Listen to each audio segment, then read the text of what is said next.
Honorable members, there is the agenda on the screen there. Can I check if you are moving for the adoption of that agenda?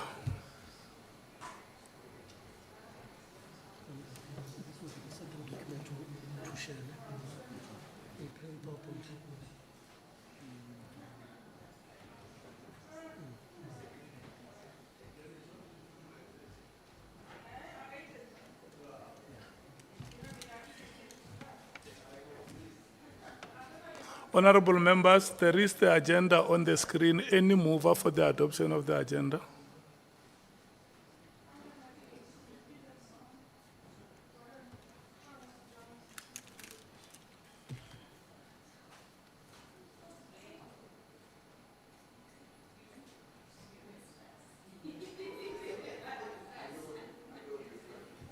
Honorable Sangoni. Chair, can we please, I'm seeking clarity, Chairperson, on the agenda. That point number 2, legal opinion, honorable souls. Can we be clarified what that is, Chair? I'm raising it because in the last meeting where we were having a discussion about legal opinions, I think we had, as the African National Congress, indicated our discomfort with legal opinions that are either coming from parties or, I don't know, in this case, from individual members. So could we just have clarity on what that is, Chair?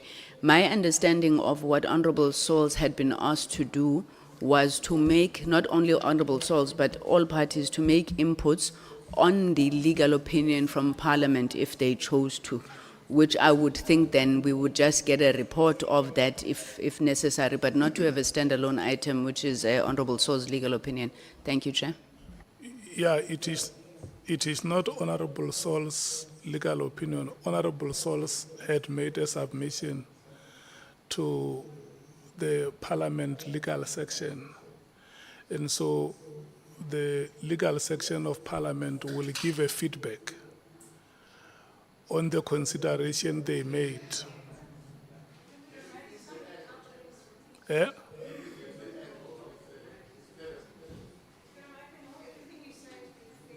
Yeah.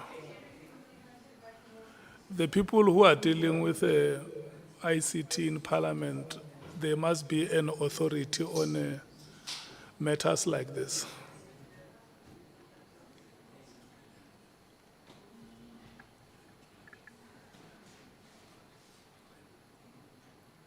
Are you clarified, Honorable Sangon? Yes, I'm clarified, Chair, in terms of what the intention is, but perhaps then we may just want it to read feedback on the parliamentary legal opinion. Thank you, Chair. Yeah. And then do we move for the, with a break? Yes, Chair, we will move for the adoption of the agenda and request that we pause and allow this thing to be fixed. It's Mkhwanazi, Chair. Okay. Honorable Bredenbach.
Good afternoon, Chairperson, honorable members, and to my colleagues as well.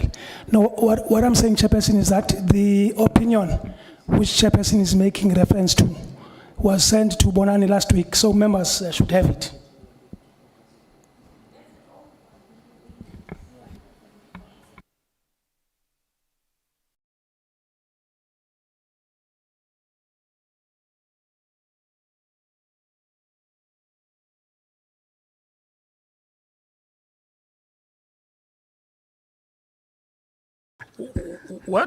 My understanding is that the honorable member wants to check whether the feedback that you are presenting today, is it a written feedback? Yeah, so she's requesting that the copy of the feedback be made available. We sent it to Bonani last week. Members should have it. Okay. Where is Bonani? Okay. It's fine. Bonani will come. SC, good afternoon. Let's start with you. Item number 1 is yourself. May you please take us through your presentation. Good afternoon, Honourable Chair, honourable members, my colleagues from Parliament and on our side. Chair, we've got, I was going to ask Lerato to present this to the Honourable Committee, but I don't think she can hear at the moment. I don't know what, whether she can. I don't know where's the IT person. Yeah, but she can't. She messaged me and she said the line is now on mute. I cannot hear what is being said.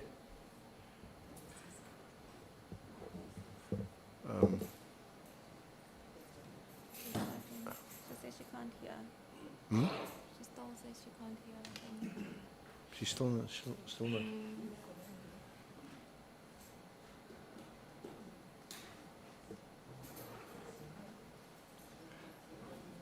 It's on now. She can hear. Is it on now? Okay.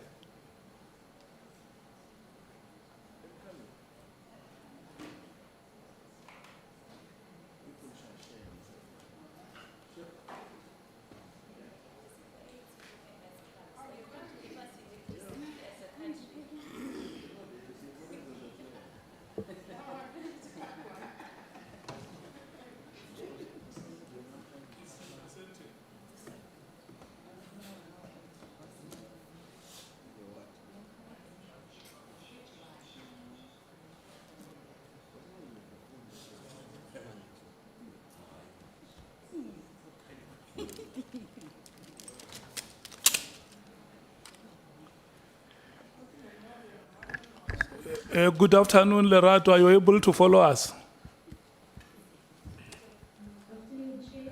Thank you so much. We have just shared the hosting rights with you. You may proceed. Thank you so much. Thank you very much, Chair. If you can just give me a minute, let me see if I can share my screen.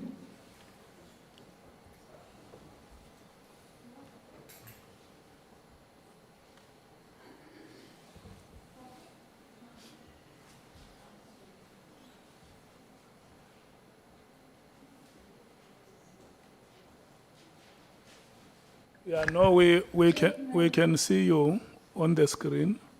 Your presentation, I mean, you can proceed. Thank you very much. Good afternoon again, Chair. Good afternoon, committee members and members of the technical team. I've been asked by our council team to present our report in relation to the witnesses that still remain to be called and the proposal that had been made by committee members at the meeting on the 15th of October. So I'm just going to go through our report and the schedule, and then we can then discuss what is being proposed. So I think the first thing that I'd like to be able to highlight is that we have been requested to prepare a schedule. I see there's a hand up. Should I pause?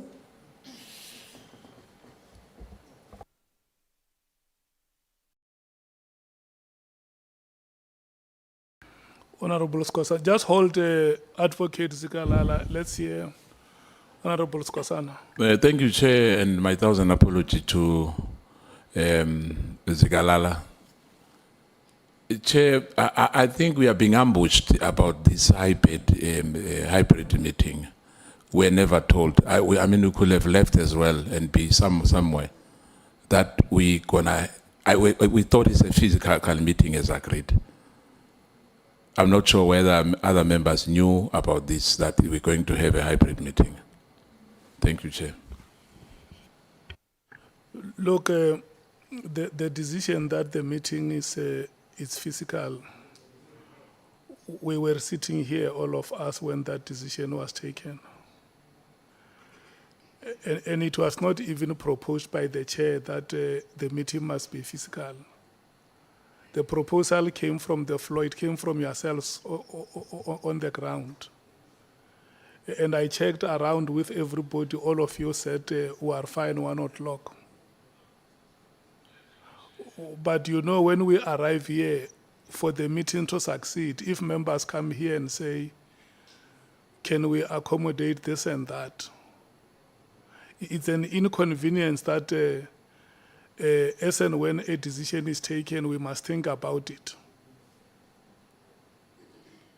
So that we don't put the chair in a difficult position. I did a round yesterday asking everybody, and all of you said, no, let's go physical. And then some 30 minutes before the meeting starts, members come here and say, can we do this, can we do that? You are very right, Honorable Skosana. When you take a decision, please live by your decision. We don't have to be explaining things like this.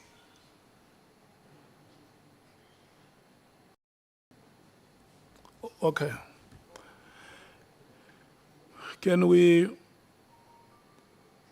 proceed, Lerato?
Just stop the advocacy. Let's hear Honorable Skosana.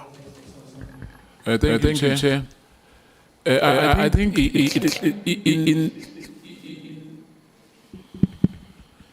when we started.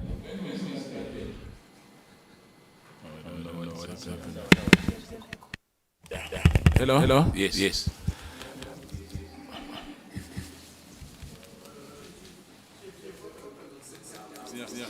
Where is it?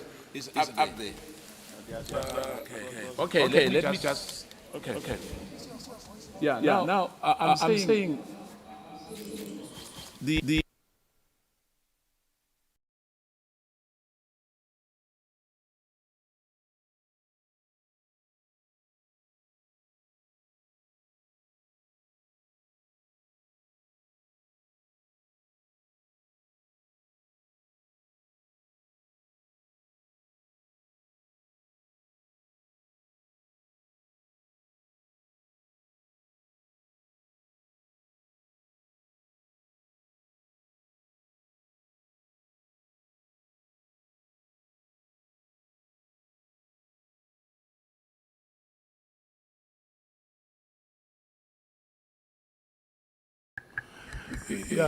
Let me just help you, honorable members.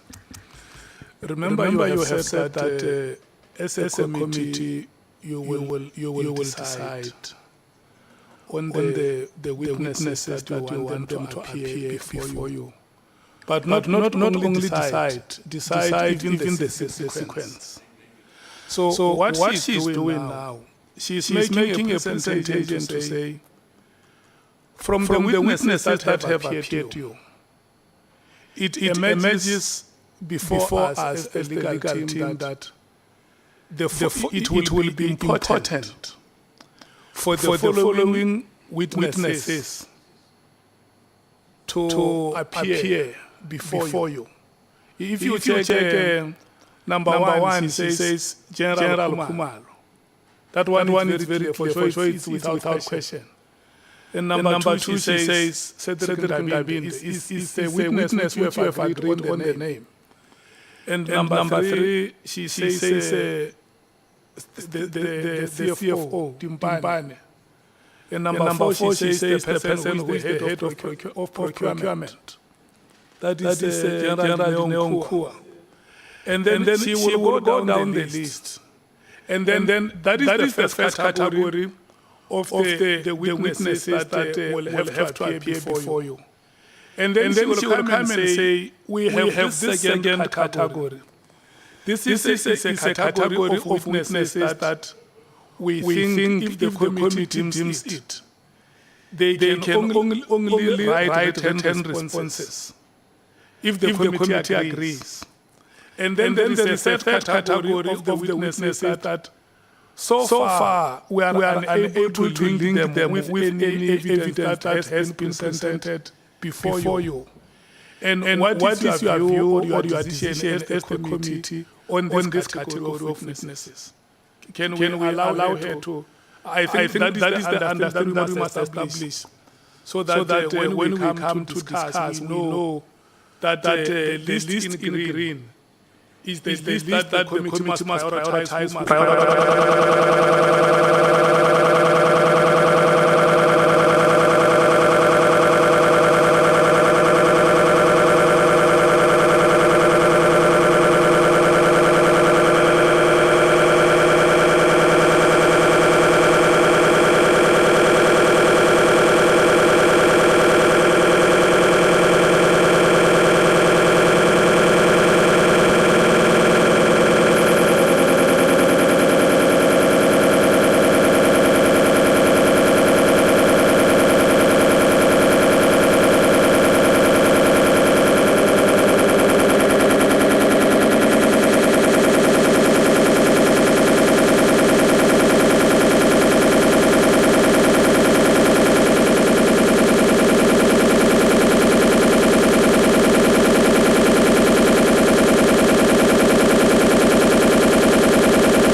proceed. Chair, I can hear you. I just want to make sure you can hear me.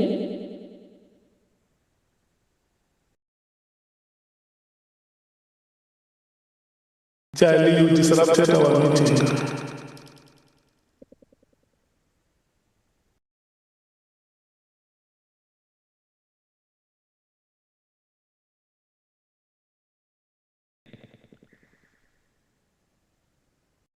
Let me try again. Yes.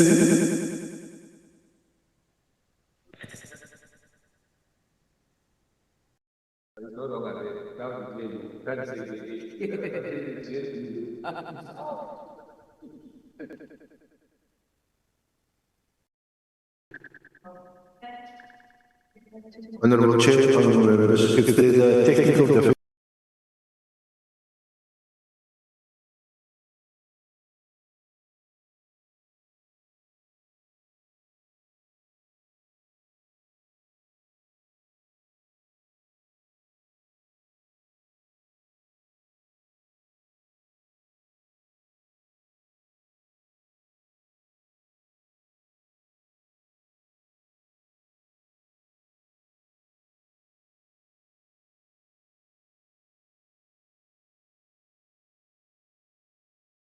But I don't think they can hear me. we have a hard copy here, yes? Or maybe can you move our item, and if it's possible, and we can have copies made and.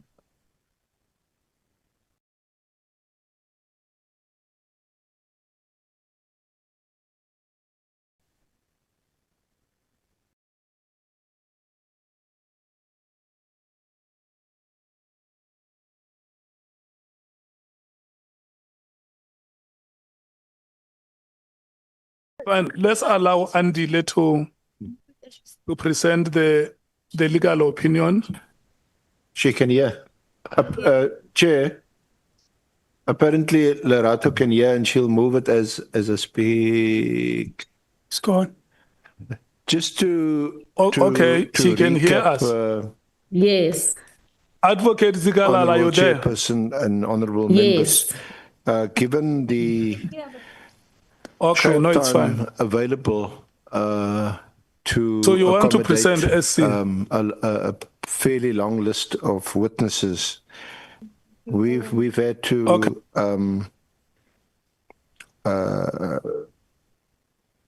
select those witnesses first who, in our view, are necessary witnesses in order for us to at least address the terms of reference of this honorable committee. Some witnesses who do have something relevant to say, but from whom we can get information, write to them, ask them questions, and ask them to respond. And there's some other witnesses we of the view are not either necessary or that there's a need for them to give us information because we have sufficient, or the committee has sufficient information before it. Now, for ease of reference, the blocks that you see there, the green is those witnesses that we propose being called. The yellow block is the witnesses who should be called, but who's either unavailable and whose further dates are not available. There's some witnesses indicated by the blue block who's required to give some limited evidence and who we suggest can give us written responses.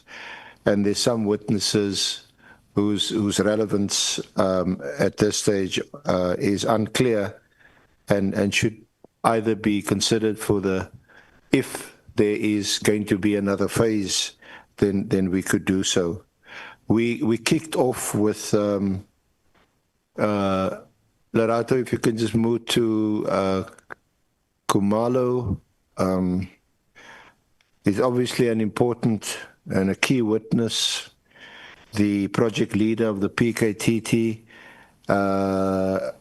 but we understand that he is going to be called by the Commission probably from next week and give evidence for 2 to 3 weeks. We're also not sure about his medical condition. Lieutenant General Sentumele, that's with the dockets, who received an instruction from Lieutenant General Kumalo to move the dockets. We submit it that evidence is not strictly necessary.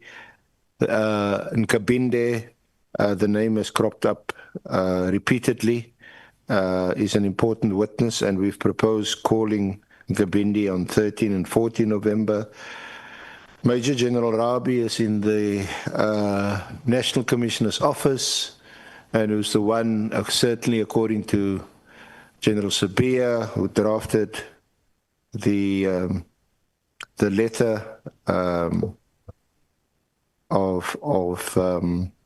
12 January, and the subsequent letter of 4 February, giving effect to the instructions or directive of the minister. There too, we don't feel it's strictly necessary to call Major General Rabi. We can ask him about it. Brigadier Letoko, who's in communications, Sabia relies on an email received from Brigadier Letoko, which he says is the same thing as receiving an instruction from the National Commissioner to give effect to the directives. Lieutenant General Puleng Dipani, we regard as an important witness, dealing with the finances in SAPS and the budgets. We've proposed 27, 28 November, that's if those days are available. Similarly, procurement, the Medicare contract, although one of our parliamentary comments had pointed out, I think, Tracy, that there is a report from the Auditor General about, is it from you? No, someone in the team said that perhaps we should just get the report from the Auditor General about the supply chain in SAPS and some improvements that had been suggested.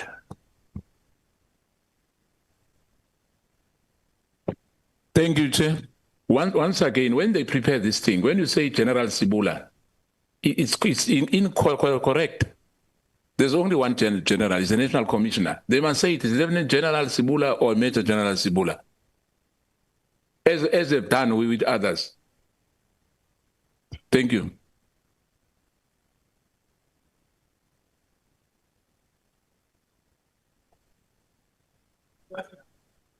Yeah. So is Lieutenant General Sibula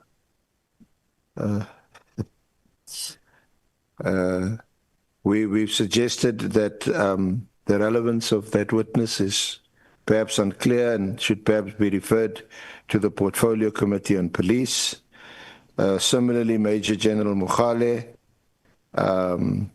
Lieutenant General Mosekile does have relevance, was acting National Commissioner at the time, and we suggest requesting a written response.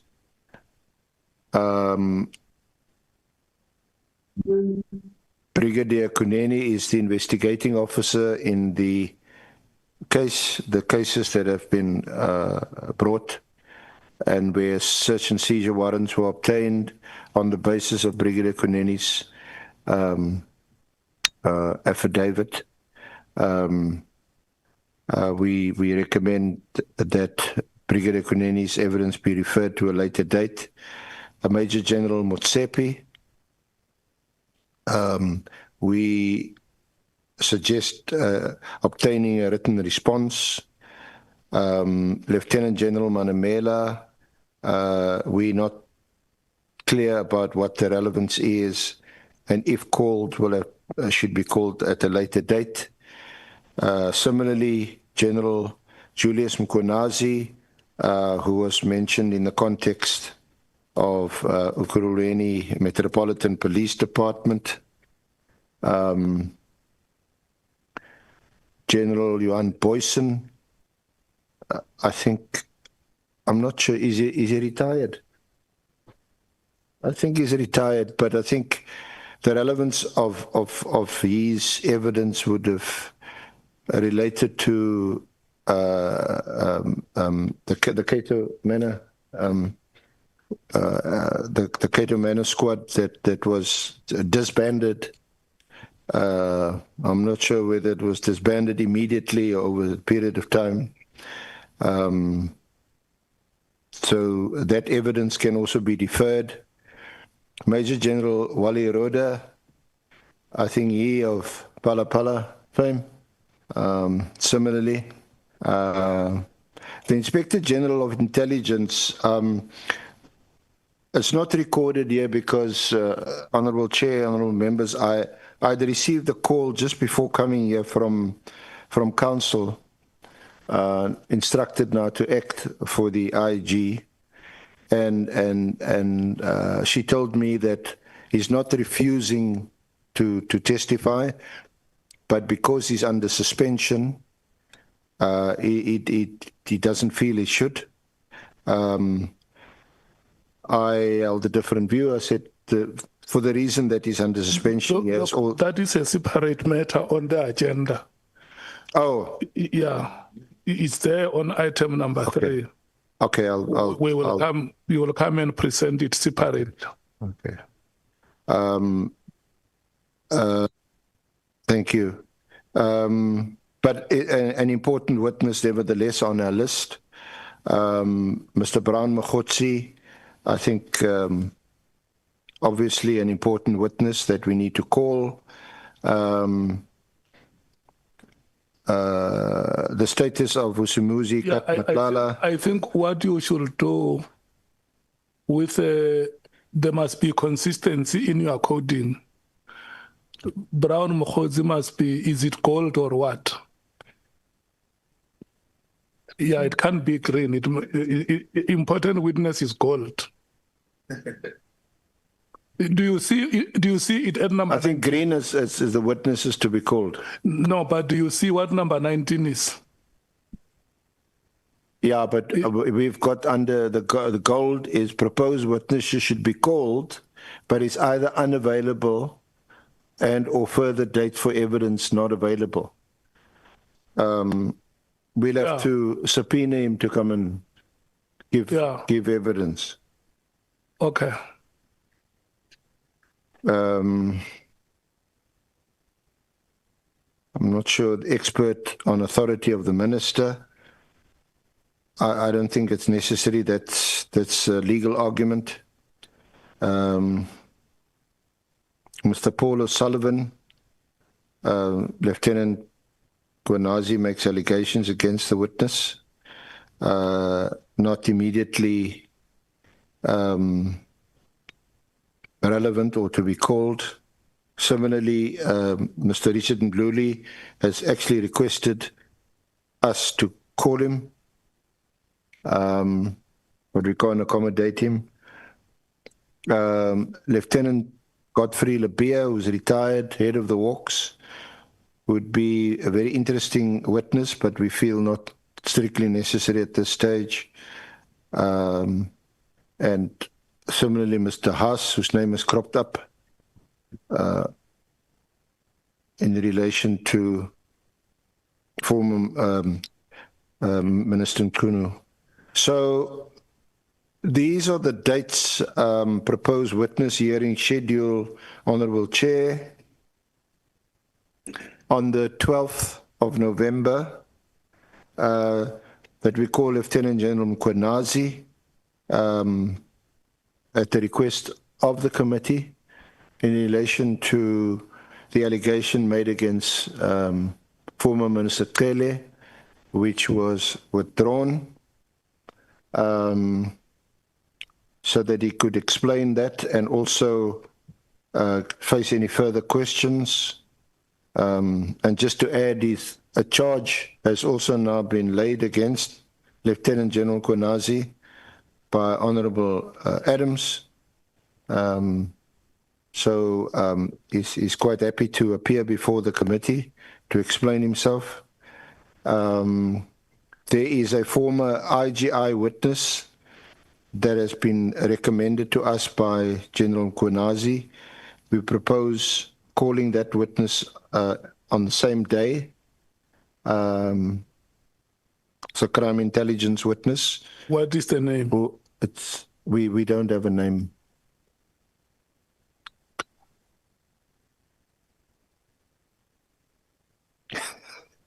We don't have a name. Yeah, no name, Brand. No, we don't have a name.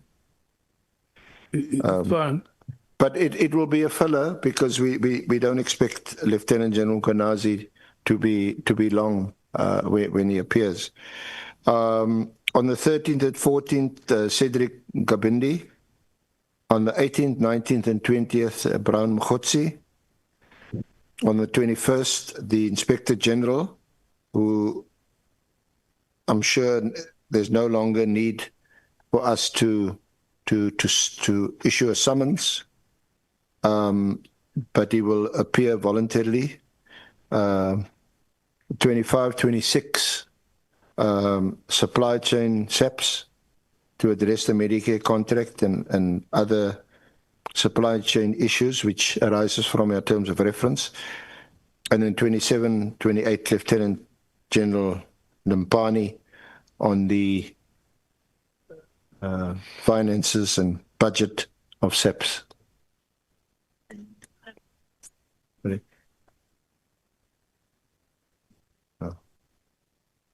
Thank you, Chair. Okay. Of course, we have some witnesses lined up for next week. Should I? It's just a reminder. As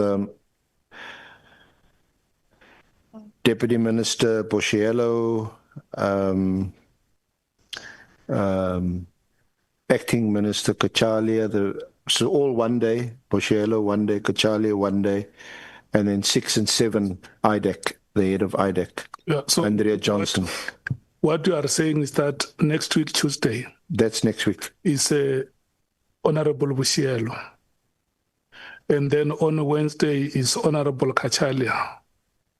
And then on Thursday and Friday is IDEC. Yes. Is that Johnson? Yes. Thank you, Chair. Okay. I want us to go back to the prioritization of witnesses. Yeah.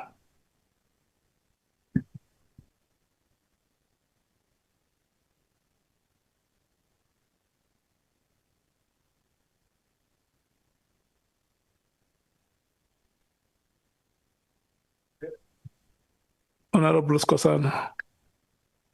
I'm not sure, Chair. I'm thinking that now, because next week there's a scheduling for the Deputy Minister and the Acting Minister and IDEC boss, my proposal would be on that, before you go in here, that because we had the Deputy Minister yesterday, I think we're going to get the same thing from the Deputy Minister, Dr. Bushielo. Don't you think perhaps, as members, I'm not sure whether they will agree on that, to say maybe a written statement as well. And the minister, the acting minister, we're not going to get anything from the acting minister. He's got 2 months or 3 months, I don't know. But from where I'm sitting, I don't know from other members. But my proposal would be, I don't think, unless we can reschedule and get other witnesses, just to save time as well. That would be my proposal. That the 2 members, the Deputy Minister, Dr. Bushielo, and the Acting Minister, Kachalia, I don't think it's necessary, Chair. From where I'm sitting, we're going to ask the same question we asked the other witnesses. Thank you, Chair. No, I heard you, Honorable Member. I want us to be systematic in the manner in which we discuss the matters. I'm going to rotate and check whether the prioritization of the witnesses that is being presented here. First, if you agree with it. And then once you agree with it or you make additions, we can then come to prioritize dates.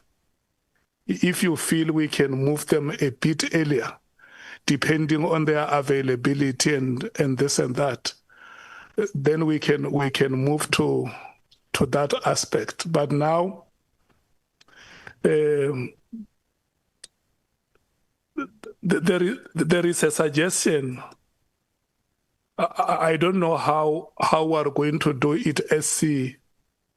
If it was going to be possible for us to have a blank page on the screen and write them in the order in which you are proposing, to say number one, you propose General Kumal. Number two, you are proposing Cedric Nkabinde, isn't it? That is the way, Honorable Sangon. Thank you very much, Chair. Chair, let's really appreciate your commitment to consulting. But I wanted to say, Chair, I thought that you just wanted us to agree on whether we accept the recommendations in terms of prioritization. But I think the issue of scheduling, really, Chair, that one we can leave to yourselves. Yeah, but if we just agree that we agree that this lot must be written responses, these ones must come, and then these ones irrelevant. That's exactly what I want to check with yourselves. Thank you, Chair. You know what I want to ascertain from you members is that if there is any one of you who feels that, for instance, there is a witness who is written in category B for written response, and you strongly feel that the witness must appear before the committee. That is why, if it was possible, Bonani, is to have one column where you have all the names that are being suggested as important witnesses, and check if the committee, are they the copies? Yeah, you just circulate those copies amongst the members so that when we discuss with them having physical copies. I think this is the advantage of having physical copies. Members, maybe before I rotate, let's do this. A presentation has been made here, and there are witnesses that have been suggested in 3 or 4 categories. Category 1 is the category of those witnesses that are important. And the SC feels that consultations must start with those witnesses immediately. And category 2 is a category of those witnesses that the SC and the legal team feel we can source written responses from them.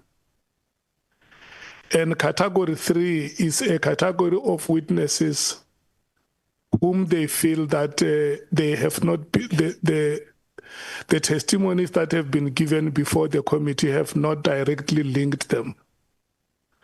And category 4 is a category of witnesses that are important but may not be immediately available. For instance, General Khumalo is one important witness, but due to other circumstances, he may not be immediately available. We all want to have Mr. Nhlanhla here. He may not be immediately available because there is a procedure which you may have to follow to get him to come here.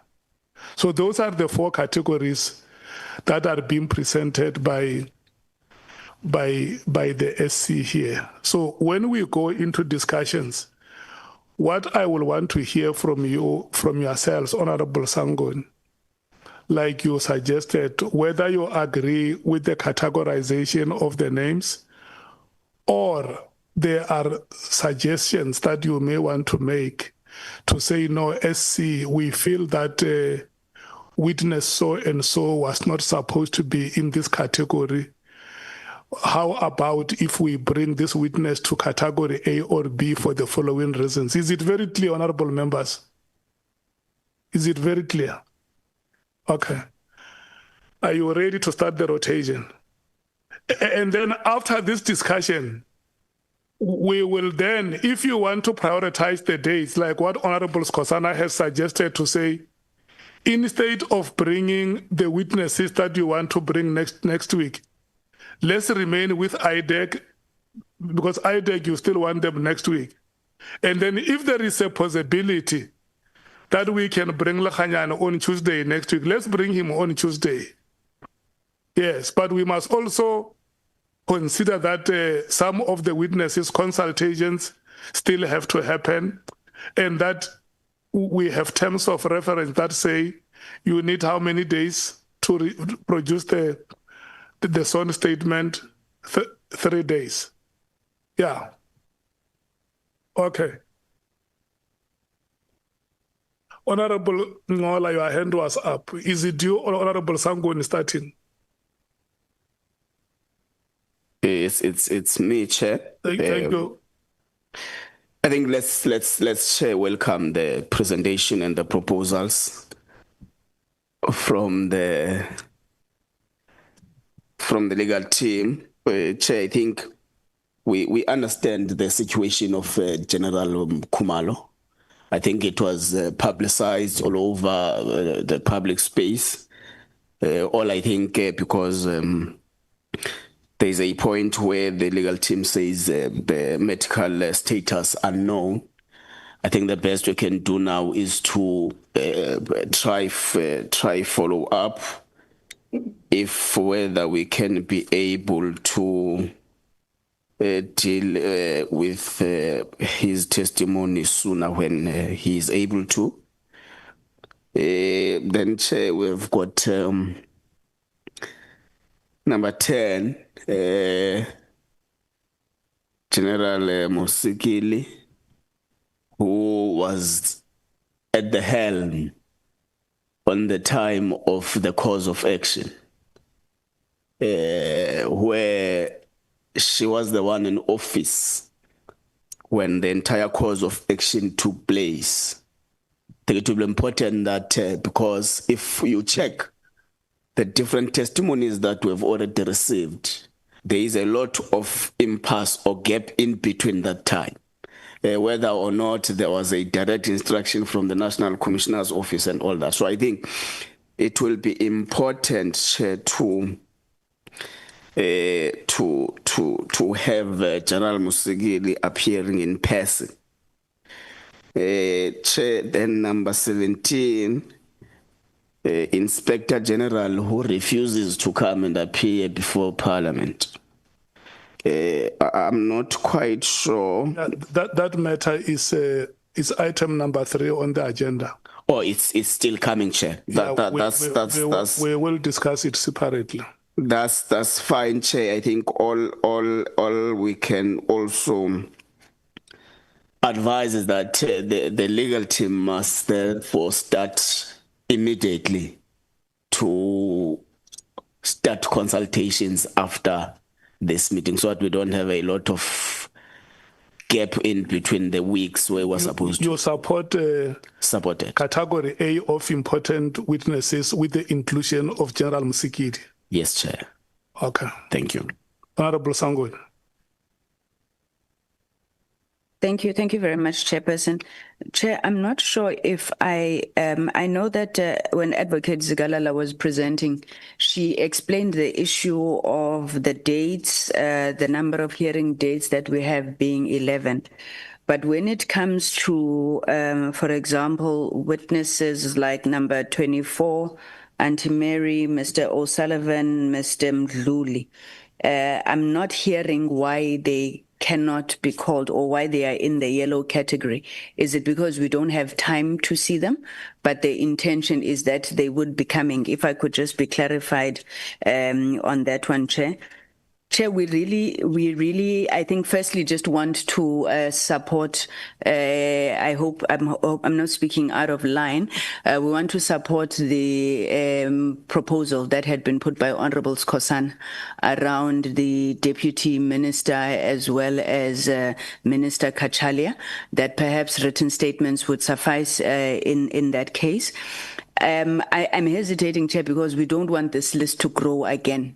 But on the issue of Lieutenant General Sentimule, she's the one who had the issue of the dockets and the moving, then defied the National Commissioner when the pictures had to be taken, then Lieutenant General Mkhwanazi didn't want to receive. I think that one is... It was Brigadier Motsepe who refused.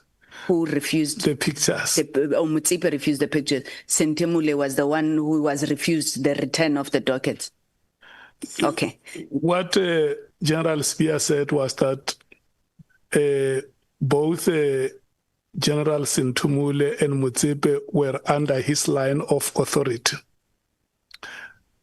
Okay. Yes. No. We stand corrected then, Chair. So we have nobody else to add. Thank you. But we support the person who refused pictures from being taken was Brigadier Motsepe, in terms of the testimony of General Spear. So Chief Whip, do you want to say something? Okay, so your proposal is that let's include General Msikiri, who was acting during that time. And then secondly, listen to me, honorable member. Secondly, that there is other category of important witnesses like Professor Mary de Haas, who unfortunately dates are unallocated because the mandate of the committee ends on 28th November. And what the senior counsel is afraid to say is that we want to bring those witnesses before you, but we can't allocate them dates after 28th November. It's a matter which yourselves as a committee must then make a decision about, to say they are the following witnesses, but they fall outside your allocated time frame. So that is a decision the committee must make. They consulted me. I said, work up to 28 November. And the rest of the days after November, the committee is the one that must decide. If the committee makes a decision, then they will come back with a revised proposal to you to say, now we have allocated these people, these witnesses' dates. Is it very clear, honorable members? Okay. Honorable Skhosana. Thank you, Chair. I just want to differ a bit with the witness, the acting National Commissioner at that time. What I want you to do, start by indicating those you agree with, so that it will help us. One, we now accepted that General Khumalo won't be able for now. Now, I would propose that we have on his slot Mr. Mkhwanazi, on the slot of General General Khumalo. Number two, I agree with the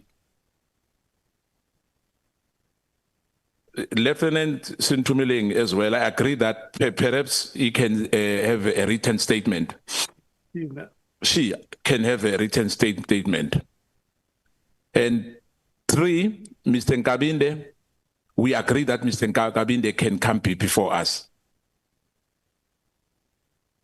General Rabi, we agree that General Rabi can have a written response. Brigadier Token, number 5, written response as well. Number 6, my colleague can take over. Okay, he says I must talk to Bega. Number 6, General, the CFO as well. I think I've seen 2 days, 27, 28. I think we can have 1 day on that. Like we had with the deputy minister. I don't think we need 2 days on this matter because I think it's more of the Media 24 issue unless there's other issues. If it's one matter of the 360 million, I think we can deal that with you, Chair. Yesterday we started at 11 and we were able to finish in time. Number 7. You must also include the funding of the PKTT on that one. Oh, okay. Oh, okay. Maybe in that thing. But I wanted to bring a Cat Matlala. I mean, what's her name? Vus Matlala. You know, in the picture here, where there's a written response, I'm not sure whether the members will agree. For instance, before I finish here, Chair, where we said Lieutenant Sentumele can write a written response. I'm not sure whether we are going to deliberate that matter for the whole day, but if it's possible, if arrangement can be made, let's have Vus Matlala after Brian Mkhwanazi. Then when we go down to the last almost one, General again, an error because, you know, when the document is like this, I normally don't want to be called a doctor, I'm not a doctor. And there's no General Sibula. Not sure whether it's Lieutenant or is Major General. It has been corrected on the screen, remember, it's just that this document was already written, yeah. Yeah, me I've got the paper. But you saw it, the correction was... Now, it says relevance on proposed witness unclear. We recommend this person, the matter be referred to a portfolio committee on police. That is open for debate. But for me as well, I don't think it's necessary to have him, unless there's a written response as well. Major General Nhlanhla, I don't know, maybe the other members who propose the name, they will have some input on that. Lieutenant Musikili, as I said earlier, I think because he was enacting at that time, she was enacting at that time, I think as well she can have a written response. I don't think there's much which we are going to get from her. Brigadier Gunene, as well, I'm not sure about Brigadier Gunene's role. I'll jump that one. Major General Mutsipe, a written response as well. General Malamela, the issue of General Malamela in this list. Malamela is a very important witness as well, not to come, perhaps a written response, because she's been out of work as a provincial commissioner for some time now. And hence we are having a problem in this country that this issue of acting in the state institutions, government, is a cause for concern. I think if she can really have a written response like others as well. Julius Mkhwanazi is a very important witness. If you remember the issue of the Blue Light Brigade, in Eguruleni, between him and Vus Matlala, we need to get the truth. Thank you, Chair. Honorable Nomvalo. Yeah, no, it's just a clarity-seeking question, Chair, to the legal team.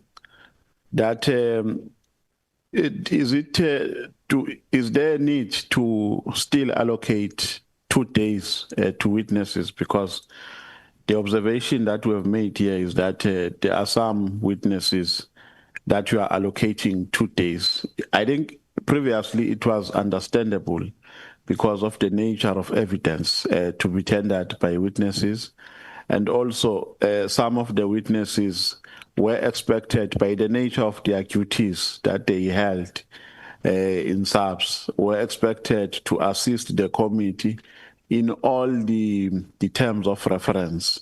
Like if you talk about General Nhlanhla Mkhwanazi, his evidence by its nature was very vast and it required 2 days.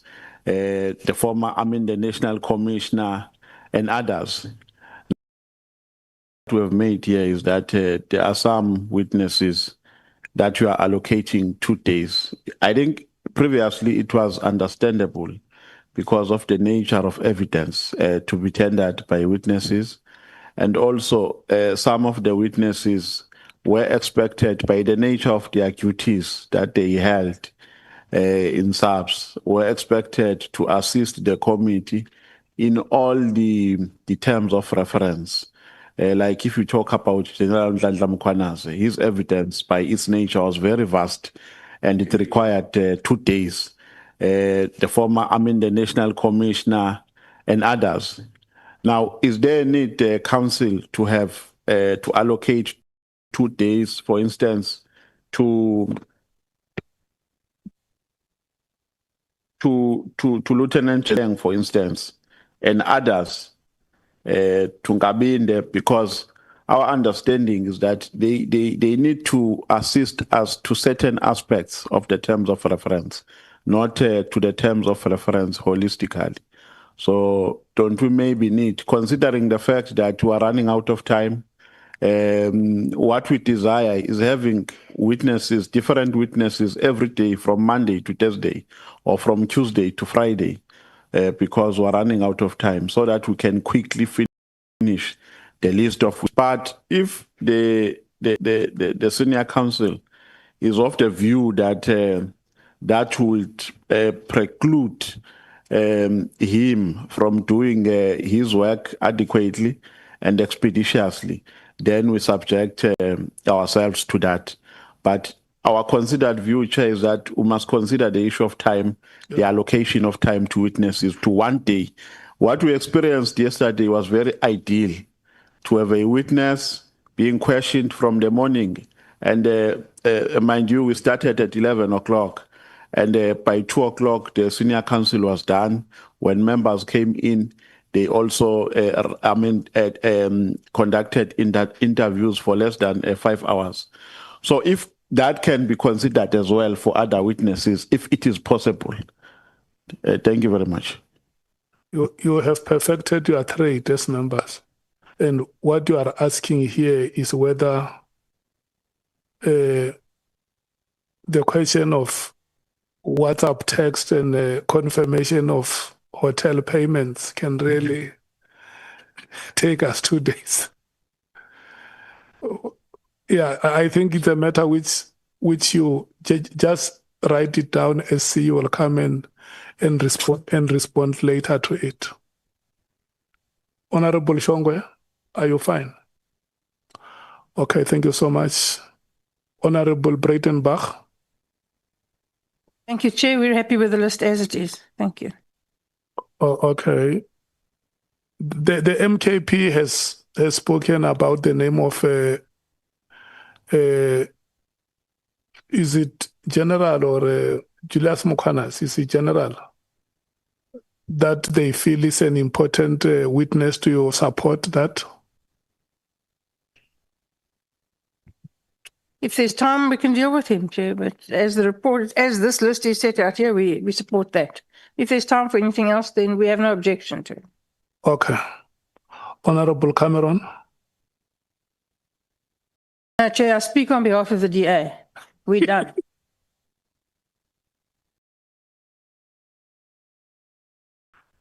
I promised I wouldn't, Chair. Okay, thank you. No, I'm happy, Chair, 100%. Honorable Matthys. Thank you, Chair.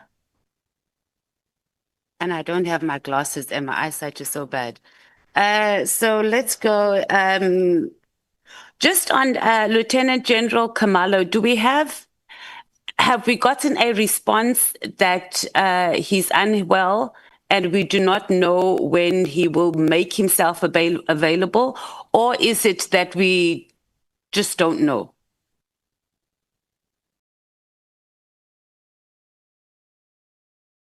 You didn't hear me, Chair. So just on Lieutenant, the report here says his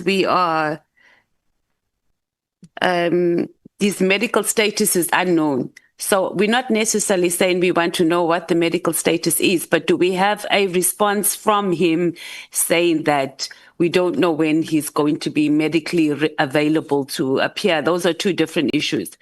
What they are saying is that he is an important witness. His availability or his appearance before the committee will depend on the day he's available. So he hasn't told us. We're just assuming that because his medical condition is unknown, we haven't engaged him yet on when he will be available. That's what I'm trying to determine. Because it's written weirdly. It says medical status unknown. Okay. So you come back to that. No. Okay. I want the matter to be clarified when you are still on it. SC, the matter of General Khumalo.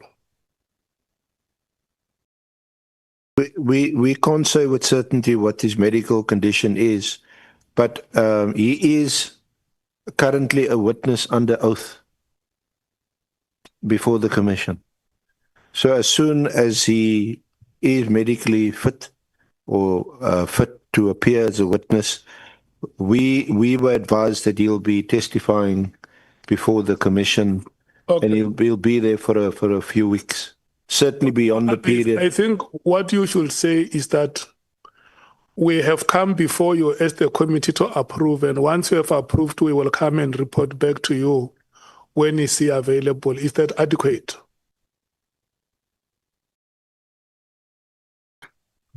But I think to anticipate that issue aspect, he is not going to be available certainly this year and before the 28th of November. Okay, Chair, what I'm trying to determine is that have we gotten that from him?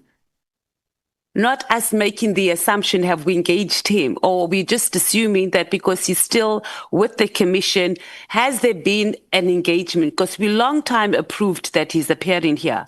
So has there been engagement with him and he has indicated, I have a medical condition, I will get back to you? Or are we just making an assumption that he's not going to be available anytime soon? We've engaged with the evidence leaders of the Nhlanhla Commission. No, Honorable Matthias, please. Please. You may continue. Thank you, Chair. But that's not engagement. How are we engaging evidence?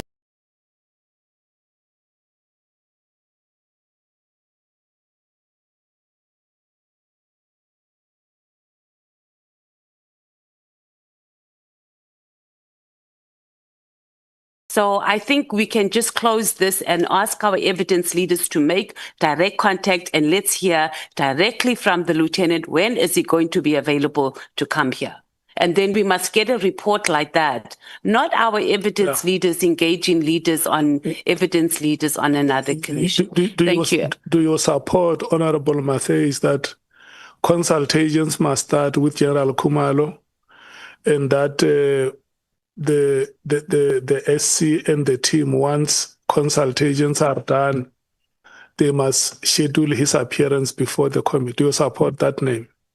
Yes. Thank you. Honorable, was it you first, Honorable Skosan? Yeah, thank you, Chair. I want to support the Honorable Matthias on that, to say we've made it very clear in this committee that we are not a subcommittee of the Nhlanhla Commission. We don't need them. If we have to have Lieutenant General Khumalo here, let's talk to him direct. If he's not finished with what he is doing at Nhlanhla Commission, they've got their own schedule. We've got our own schedule. They've got our own deadline. They've got their own deadline. Thank you, Chair. No, that is a valid point, honorable members, and I think it's carried SC. Honorable Noval. Yeah, thanks once again, Chair. No, there's one submission that I forgot to make, Chair, when I was speaking. In relation to General Nhlanhla Mkhwanazi, Well, our view, Chair, is that calling him on the 12th of November, as it is proposed here, might not be strategic for the following reason, Chair. He is the main complainant, that is number one. Two, he made complaints which implicate many people, not only General Cele. So other witnesses might come and deny what maybe he said in his founding statement. And we would need him maybe at the tail end of our interviews. Our view, Chair, is that we agree with that General Nhlanhla Mkhwanazi must come back. But he must not only come back for one issue. Besides the issues that were raised about him by other witnesses, in fact, besides the issue of him withdrawing some remarks about General Cele, there are other issues that, in our view, needs more clarity from him because they were, the witnesses responded to them in a certain way. And therefore, there is a need for him to come back and give further clarity. So our view, Chair, is that he must come back, but let's wait for other witnesses to come so that we will have an opportunity to note from all the witnesses who will come, all the issues that we require him to come back and respond to in this committee. The SC would agree with me that if it was in a normal litigation process, in a application process, we would have allowed General Nhlanhla Mkhwanazi to depose a founding affidavit. Then others will come, depose an opposing affidavit. Then he comes back later with a replying affidavit. I think that is a fair process. I know that we are not in a court of law here, but I'm saying it's procedurally fair that you allow a person who is a main witness to come and break the ice. You allow others to come in, those who are relevant in his testimony, to come and explain themselves. And thereafter, at the tail end, you bring him back to come and respond to all the areas that you have identified to be in need of his response. Thank you very much. Yeah, let me respond by saying that the SC in their presentation have the appearance of General Mkhwanazi before this committee for the second time. So you are just saying that the appearance must not be sooner than they propose, isn't it? Yeah, I think it's something that we will discuss when we deal with the rearrangement of the appearances of witnesses. Yeah. Yeah, Chair. No. I think you are summarizing it well, because our concern is that what if another witness comes after he has come to the committee on the 12th of November and makes a statement that requires us to call him again to come to the committee. So we are going to have a topsy-turvy kind of a situation. Okay. Honorable Mncwango Bankasitha. Thank you. Honorable Matthys. Are you saying EFF is done? Or was it? No, the indication I got from you was that you were done. No, but we were only on witness number 1. Okay.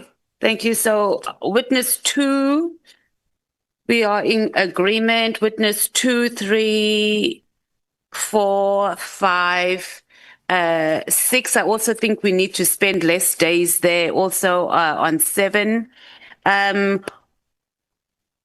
The only one that we wanted to bring to your attention would be the Nhlanhla, which is number 14. Because some terms of reference also speaks to us as looking into looking into metros. It doesn't just say SAPS. So I think this will also fall into that category. And I think we must also just get some clarity on the issue of a cat, Nhlanhla. Do we know how long the process is? I think that is also going to help. Have we done any engagement in that regard? Because that's going to assist us in terms of on scheduling for him to come out of prison to appear here. Have we done that? And then on the issue of Just to hold you there. oh, okay. So you are saying that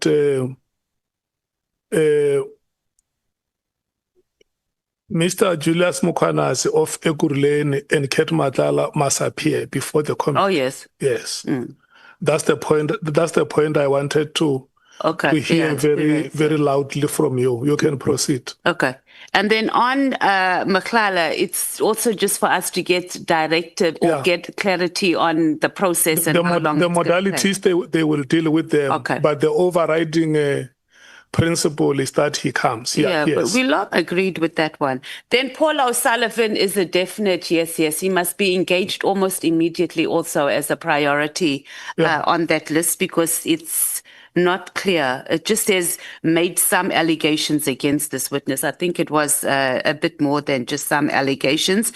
We support that was our submission anyway as the EFF anyway, Chair, that we don't have the deputy ministers and the acting minister here. So we support that we can just take their written submissions. And if the need rises later on that we can call them in. And if we can reschedule any of the other witnesses, if we have any witness statements available, that we don't waste the time next week to be able to do that. I think we should also get guidance from the evidence leaders, whether they need more manpower, because it might be something that we need to do to speed up. You can see that the witness list is increasing. And as an ad hoc committee, we should not be doing half jobs here.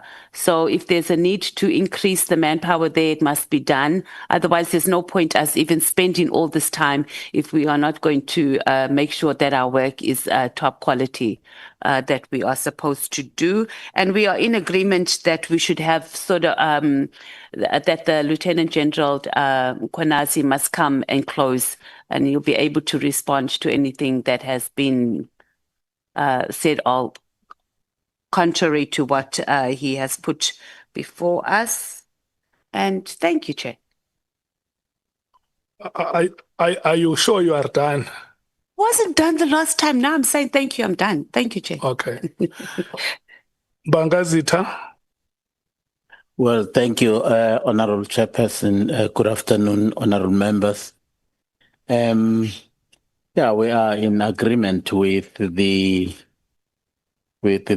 proposal made by the senior counsel and the team. And also do agree with the proposals that have just been made by the MK, especially in relation to some of the witnesses that have been allocated 2 days. We believe that there are some, such as the Lieutenant General, number 6 there, that really we don't think that 2 days will actually is warranted for that engagement. Yes, we also agree that General Mkhwanazi should actually have the second bite, and that he be the last one. He be the very last one.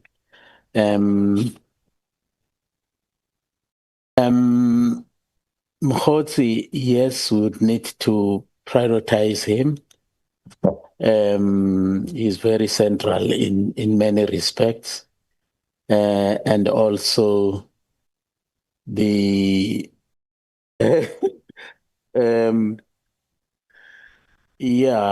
on the main, we accept the proposals that have been made. Thank you so much, Bangazitha. Honorable Souls. Well, thank you, Chair.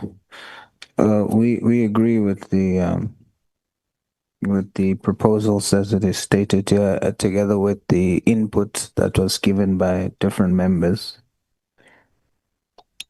On number 11, Brigadier Konene, I want to understand is, are we saying that there's no relevance for him to come because there's a current investigation by him? In fact, the protection of such to guard against exposing drug cartels. He has inside information, I would think, on the processes that took place with regard to the PKTT and the investigations that are done. So I think that I just need more clarity on that. Then, if my memory serves me right, there was a name, Patricia Mashale. She's been mentioned by General Mkhwanazi. She's been mentioned by former Minister Tlele, Minister Nkunu, and the National Commissioner. She's also said to have been in possession of classified information. So if Honorable Fadil is called, she should also be called because it's basically the same. So I want to understand why that name is also not here. But other than that, we're satisfied. I also agree with General Mkhwanazi having to come back, but at the tail end. So just clarity on those two issues, Chair, then we're satisfied. Thank you. Let's see.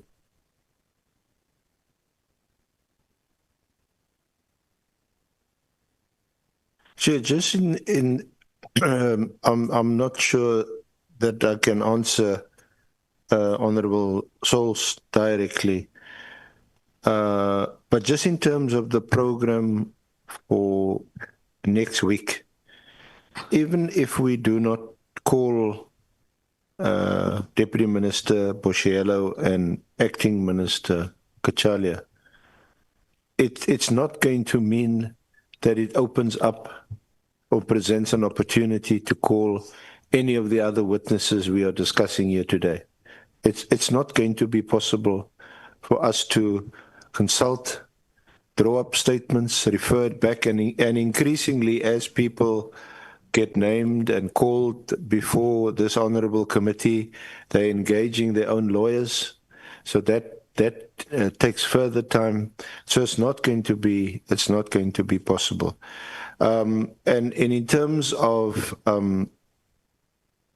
capacity, we've been stretched to the limit, to the extent that we've been assisted by the parliamentary legal team. We appreciate their assistance.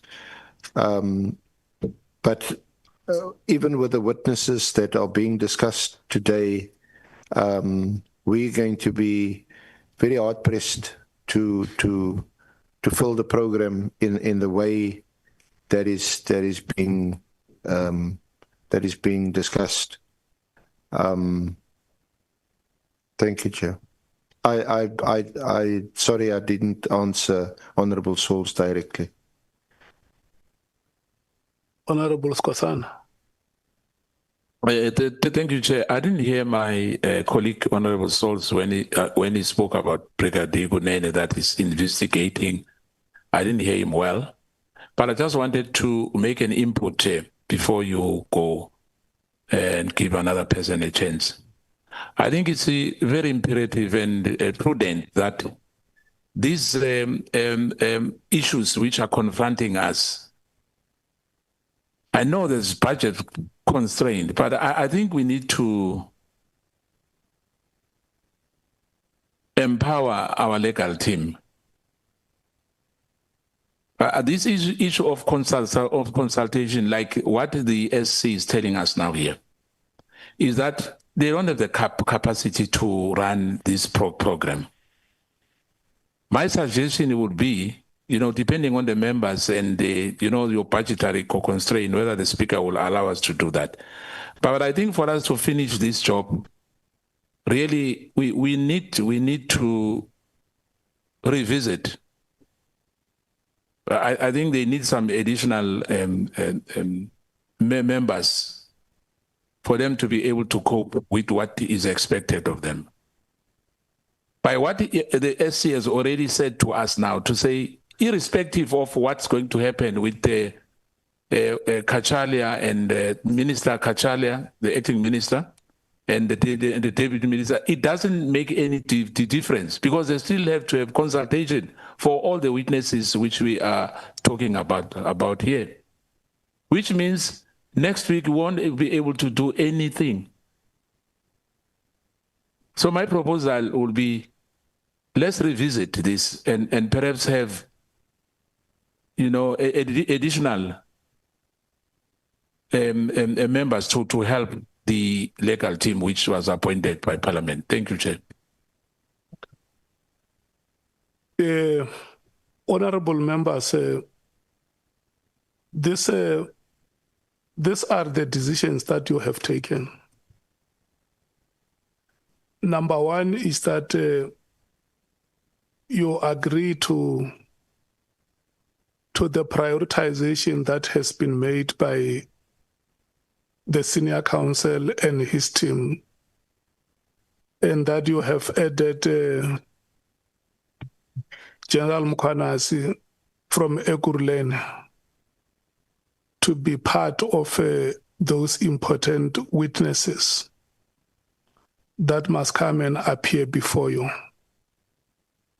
And that you want Professor Mary Dihasi, you want Mr. Nhlanhla here.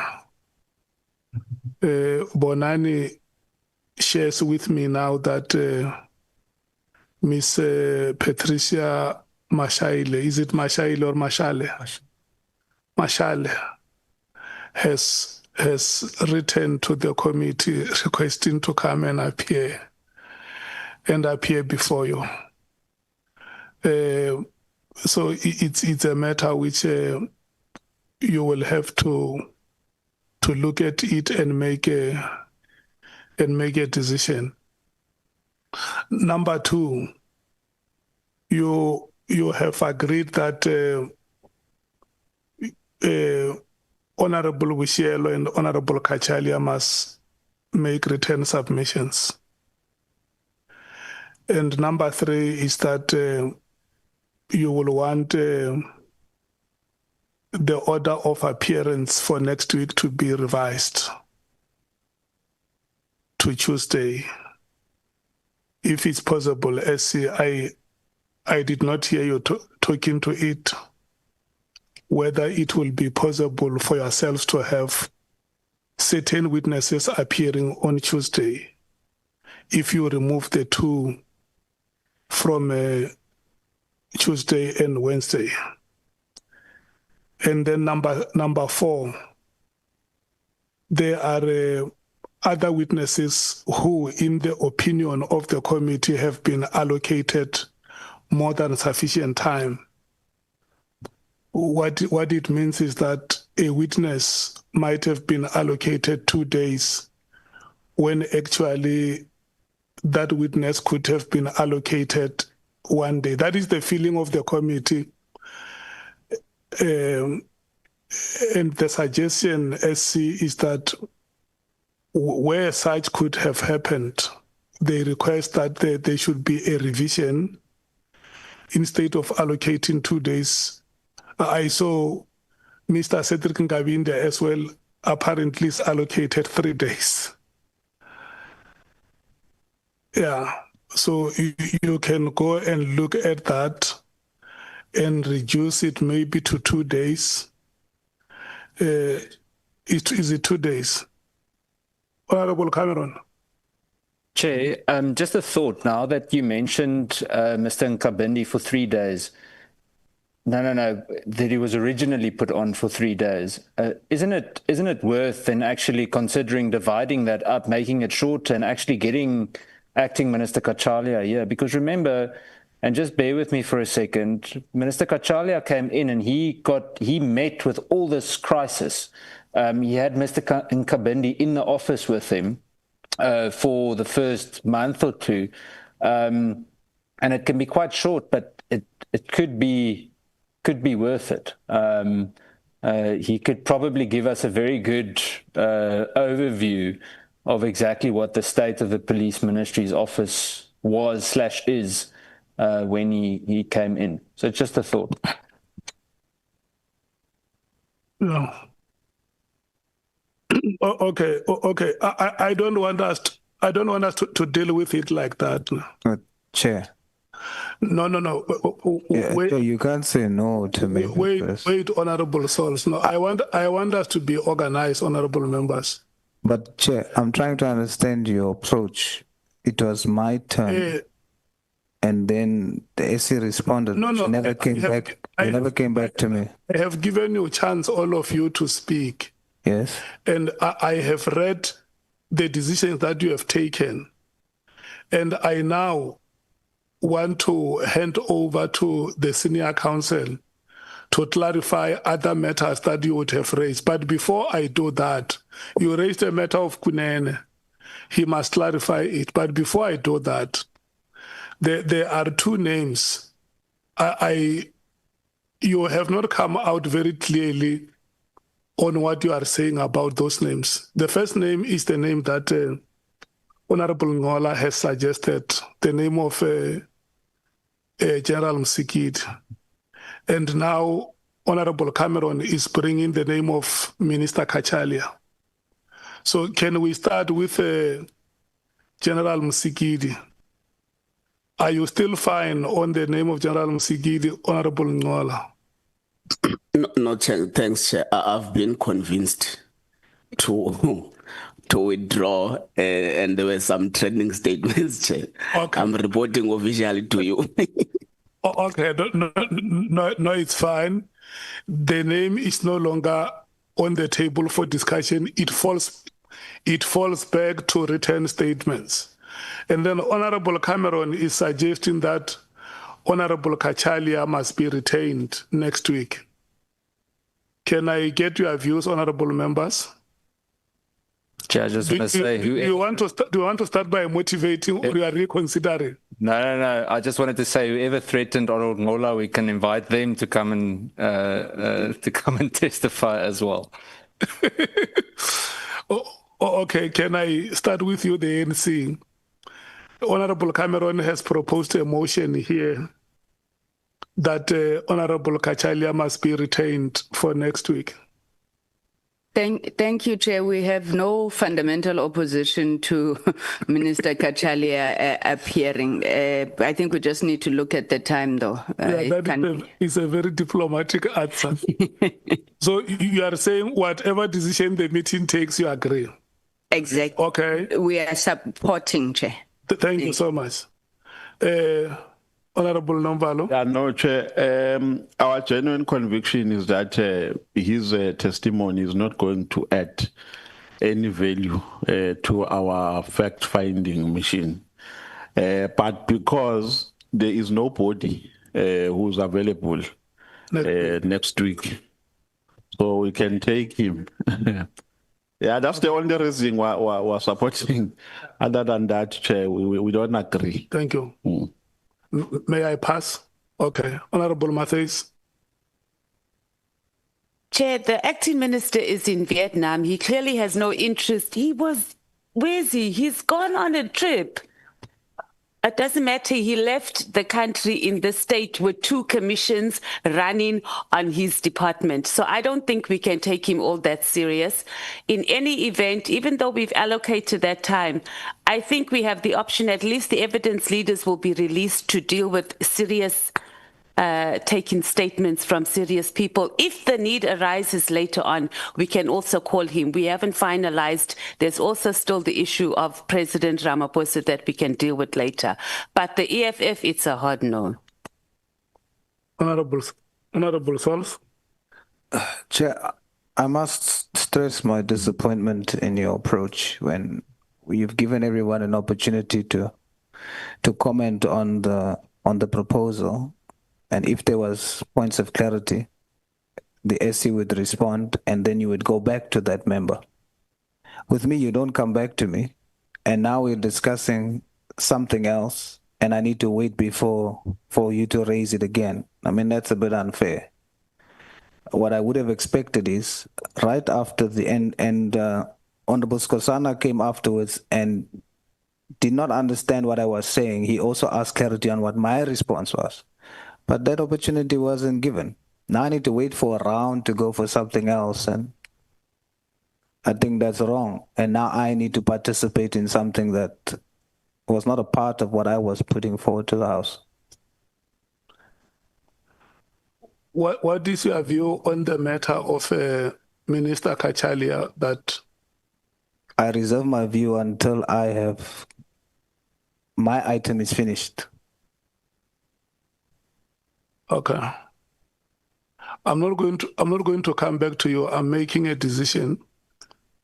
There is a view that Honorable Kachalia should come here next week, SC. That is the view of the majority of members.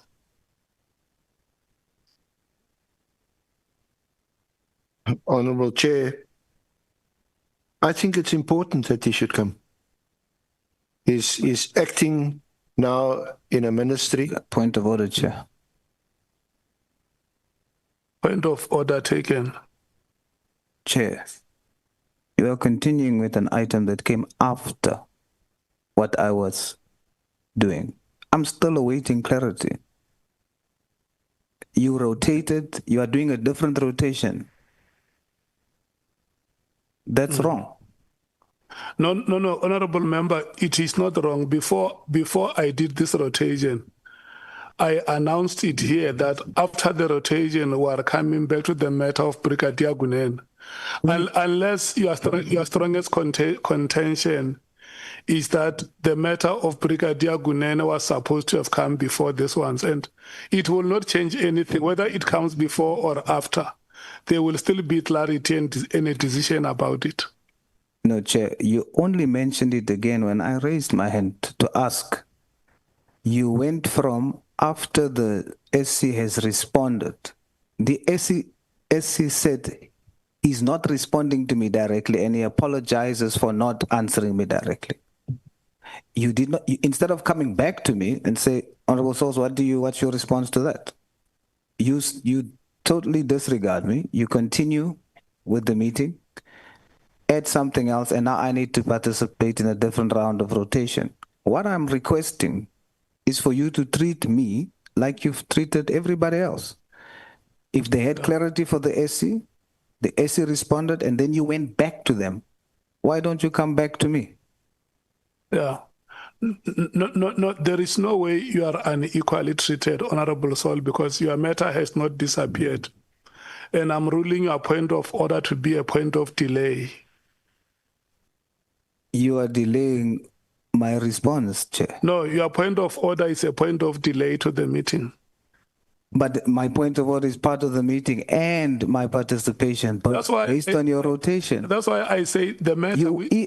Every single party asked to respond to the SC. You didn't allow me to respond. Honorable Sol, if we can please listen to each other. Because the matter which you raised, the time is now for the SC to respond to your matter. So now he's going to respond. What you were doing now is talking about the acting, you're talking about the acting minister. I'm giving him time now. When he finishes on the matter of the acting minister, he is going to the matter of Brigadier Gunen. But the matter of the acting minister came after mine. You don't have my input on the acting minister. So how do you then make a decision? Because my input of the acting minister is not there. You overrided my participation again. I'm very patient with you because No, I'm equally patient, Chair. the matter of Brigadier Gunene is the latest matter which was presented by you when the matter of the acting minister, whether he must come next week or not, has been presented earlier. Which was passed, and there was comments made. Honorable Cameron came after. You then brought it back. Do we really have to? We don't. All you have to do is allow me. All you have to do is allow me to do what everyone else has done. That's all you have to do, Chair. Treat me the same.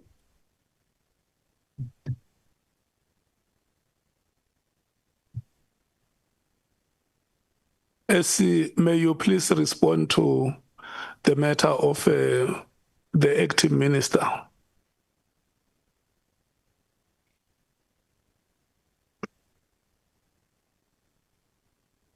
Chair, firstly, both in relation to Deputy Minister Boshielo and Acting Minister Kachalia, we have spent time consulting with them. We have spent time drafting statements and exchanging these statements. There was a further consultation today with Deputy Minister Boshielo. In summary, her experience is different to that of Deputy Minister Matale. From the terms of reference that this honourable committee must address, we need to look at the systemic problems and challenges faced within SAPS, starting with the ministry. At the moment, a minister sitting with two deputy ministers. We heard from one yesterday that they didn't receive any powers and delegated any powers and authority. It's important to hear this, so that if that's the case, how is this going to be addressed in future? Has the current acting minister done so? What has he found? Has he found SAPS in disarray, as it appears to be the case? What is he doing about it? That question was posed to Deputy Minister Matale yesterday, who seemed simply to say, well, just get into a room, have a meeting, and discuss this. Is that good enough? So we could actually be assisted with the evidence from both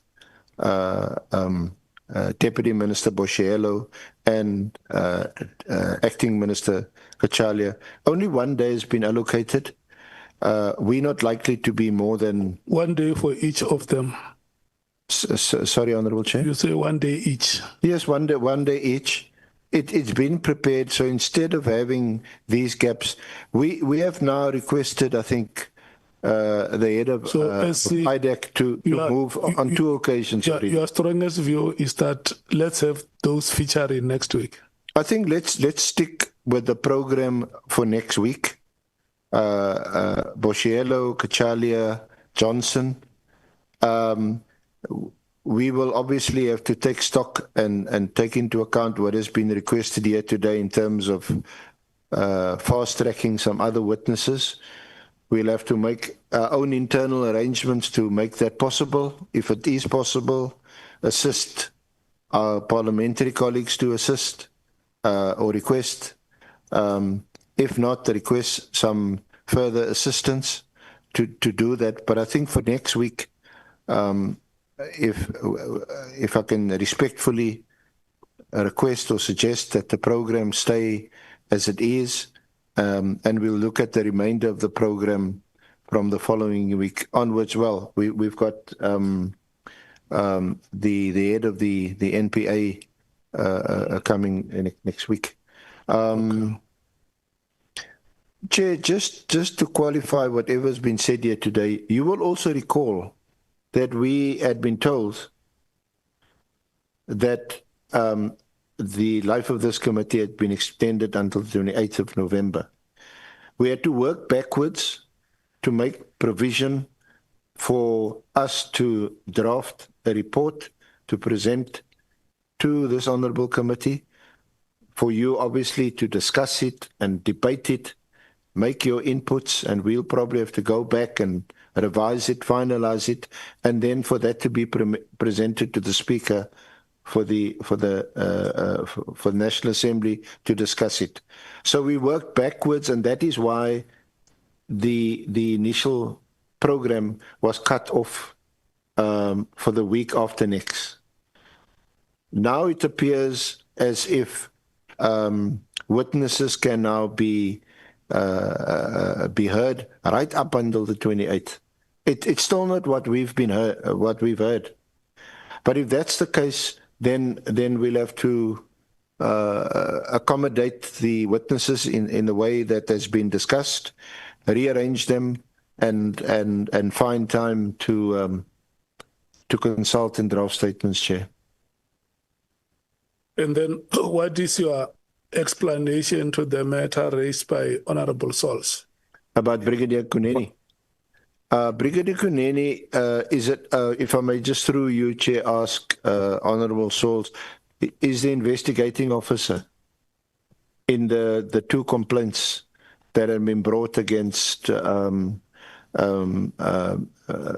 Mkhwanazi and Mr. Kabinde, and he's the investigating officer that deposed to an affidavit when these search warrants were obtained from a judge in Gauteng in camera. If one looks at the affidavit, then Brigadier Kuneni himself relies on confirmatory affidavits of other witnesses. So Brigadier Kuneni himself is not an original witness in the matter. And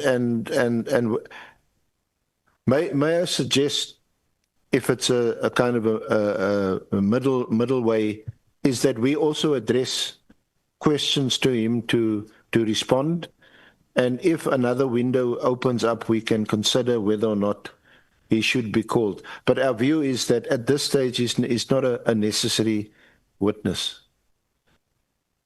So Thank you, Chair. you suggest that we have a written statement from him, and then on the basis of that evaluation, a decision can be made. Yeah, because the only basis to evaluate whether he is a necessary witness or not is his affidavit in the search and seizure. And I speak subject to correction, but my recollection is that that too is based, it's a hearsay kind of affidavit based on other witnesses, and we have asked for those affidavits which we haven't received. Thank you, Chair. Honorable Sols.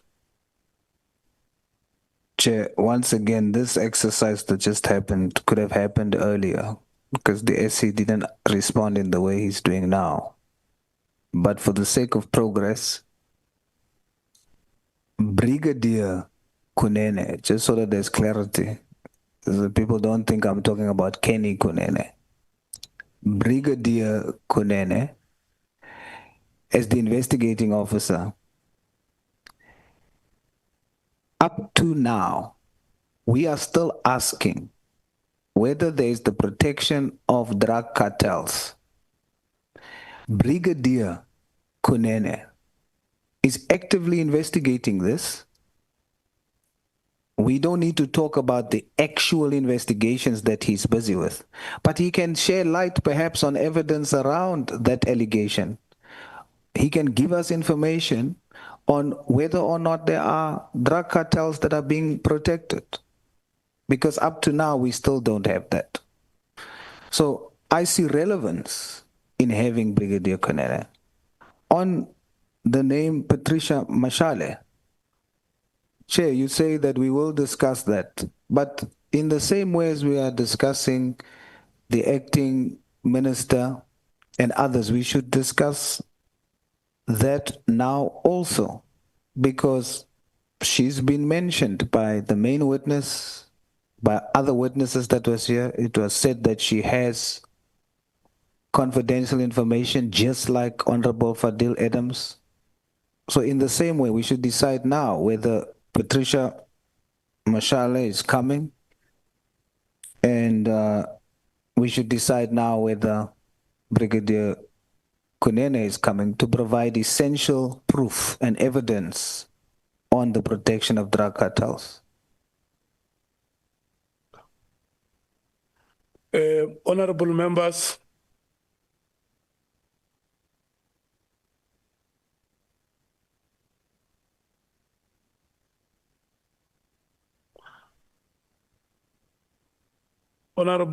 are you ready for rotation? There are two names here, Brigadier Kunene and Miss Patricia Mashale, African National Congress. What is your view on those two names? Do you want them to, the question is whether you want them to appear before the committee, or if they must they must submit written statements.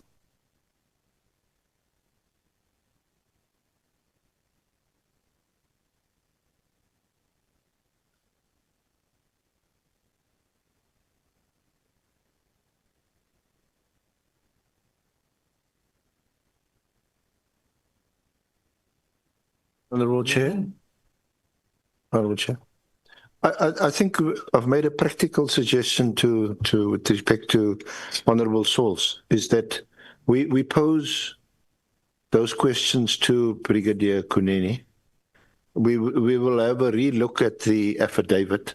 Yeah. When he responds, let me stop you there, SC. You have explained the matter twice. He's not convinced.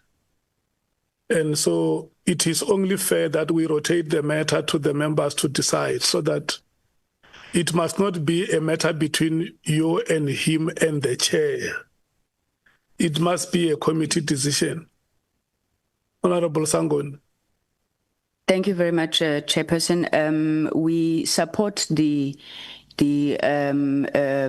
view of the Patriotic Alliance that we call Brigadier Kunene. We do not support the committee hearing from Ms. Patricia Mashale. I think a lot of those things were things that were posted on Facebook and what, and really to be presenting that here is a bit problematic. Thank you, Chair. Honorable Skosana. Thank you, Chair. Just before I comment on that one, because remember on the list, which I thought at a later stage, but I'm looking at the time, there were names which were submitted, and I've asked on our visual meeting, like the name of Silas Shabalala, a prosecutor, is not on the list here. Dylan Perumal, which was mentioned by the minister Cele here. Brian Padiach, which was mentioned as well by General Mkhwanazi, they are not on the list. Patricia Mashale as well, and the one now which we are talking about, the issue of Kunene. I don't have a problem of Kunene coming here. If need be, can have a one day, if we can, with our heavy schedule. I think it's very important as well if he does these drug cartel issues for him to appear before us. But at the later stage, I'm still going to raise these names which were submitted, and they've been mentioned many times. You know, the Perumel issue, the Brian Badiache, Sunel, who works with IDEC, where the problem is, which I thought that Kumalo will come, but at a later stage. On this one, I support the issue that he can come, Brigadier Kunene. Honorable Shongwe. Honorable Cameron. Thanks, Chair. We say that there is no need for Patricia Mashale to come here. She can make a written submission if need be. And if there's time for Brigadier Kunene for half a day max, then sure. But I think, in my opinion, we need to consider that statement some kind of a written submission. It's not just, I don't think that's going to be significant in terms of the broader fact-finding mission. If the council prefers that they just write a submission or answer written questions, we are happy to support that. Thanks, Chair. Okay. Honorable Matthews. We support the PA's submission, and I do think Patricia Mashele, she's come up quite as much as what's the other one? Auntie Mary, as as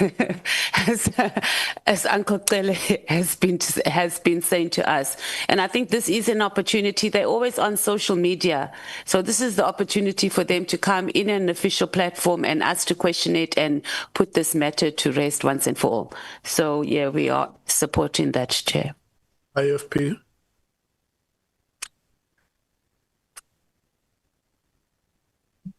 Well, Brigadier Kunene actually has, in one of the bundles that we have, has a long statement that he deposited somewhere. I don't know whether with us, and he has a lot of things to say in that particular statement of his.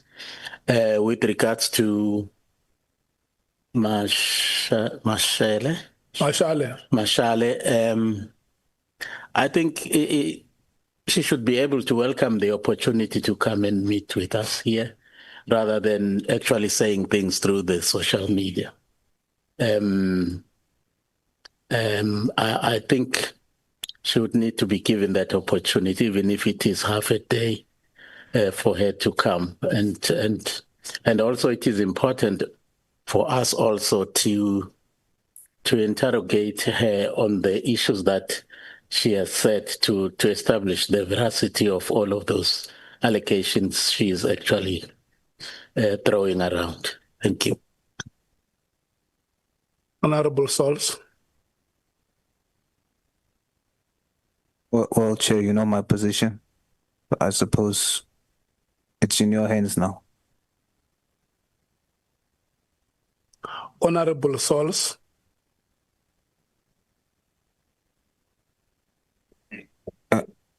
What is the expectation, Chair? I have stated my position. You've done a rotation. I suppose it's now back in your hands, Chair. No. We're not deciding one matter here. There is the matter of Brigadier Kunene, where your view is very clear. There is a matter of Miss Patricia Mashale.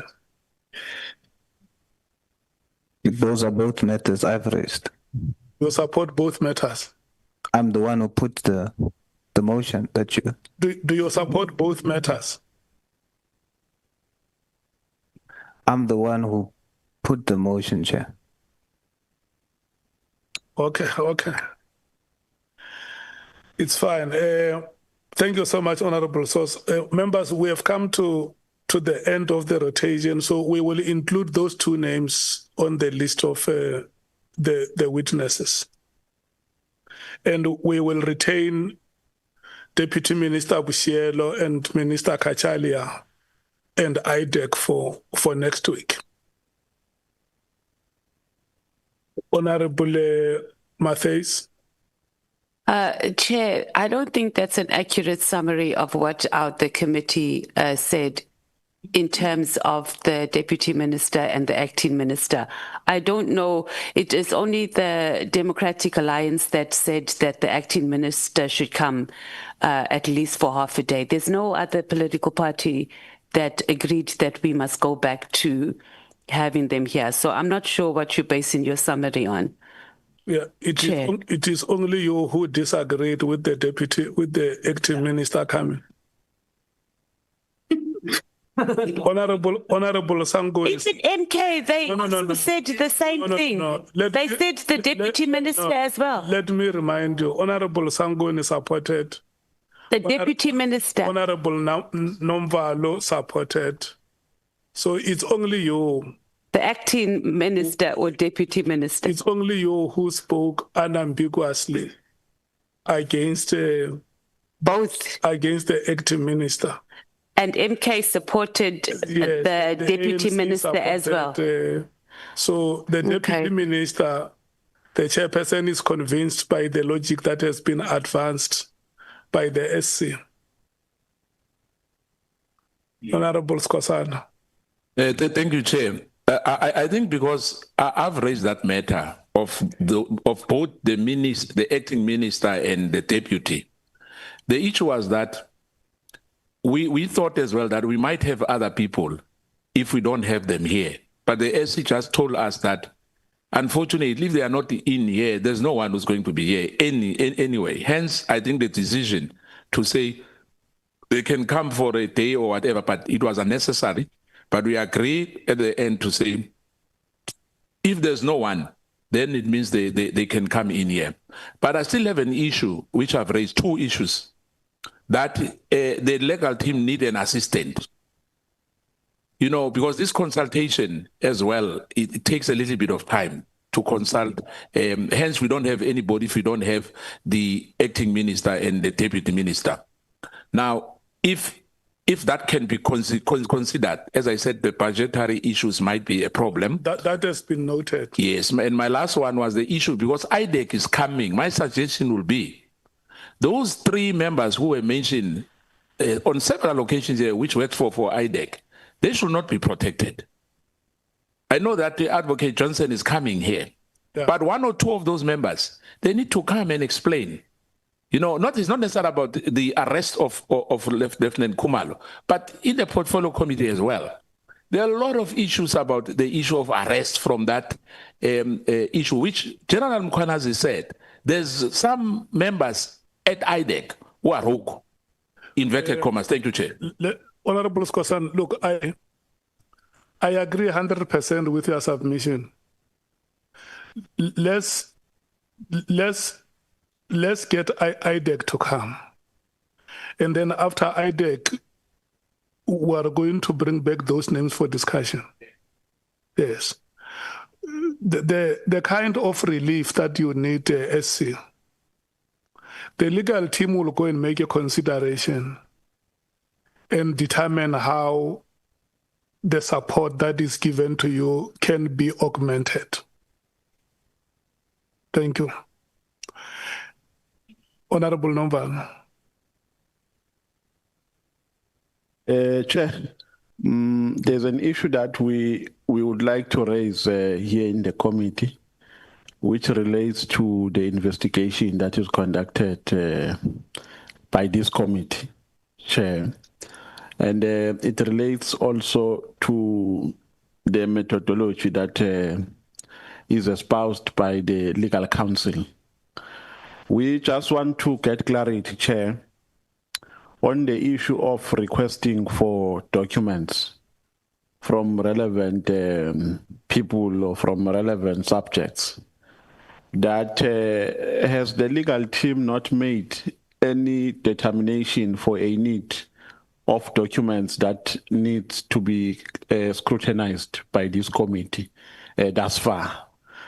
For instance, Chair, our belief is that by now, at least documents which relates, because our terms of reference are directing us to investigate the procurement processes of a 360 million tender.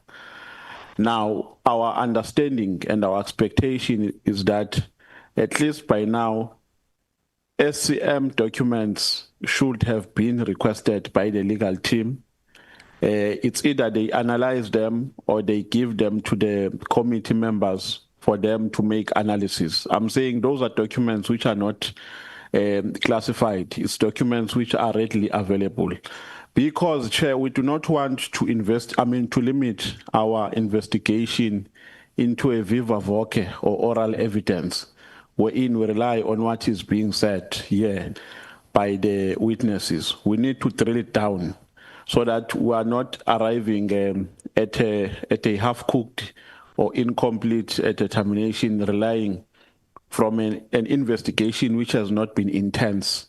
So we are really worried, Chair, that we are advancing with interviews between ourselves and witnesses, but there is no documentation that has been requested, or there is no indication rather that has been made to the committee that certain information has been requested and will be provided to committee members at this particular time for them to make analysis so that when we deliberate here during deliberations, we make deliberations having analyzed the viva voce vis-a-vis the documentary evidence that we'll be in possession of.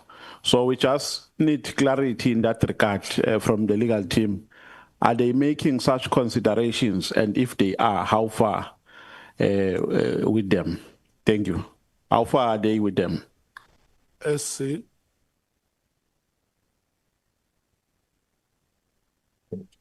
Honorable Chair, sorry, excuse, just to Honorable Nombalo, no, because we were awaiting today's proceedings to finalize the list of witnesses post the last witness, which we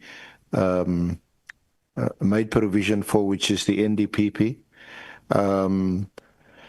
So going forward, and if, for example, the procurement person and the SCM person, if we are now scheduling them to be heard, then we will make that request as soon as possible and make those documents available.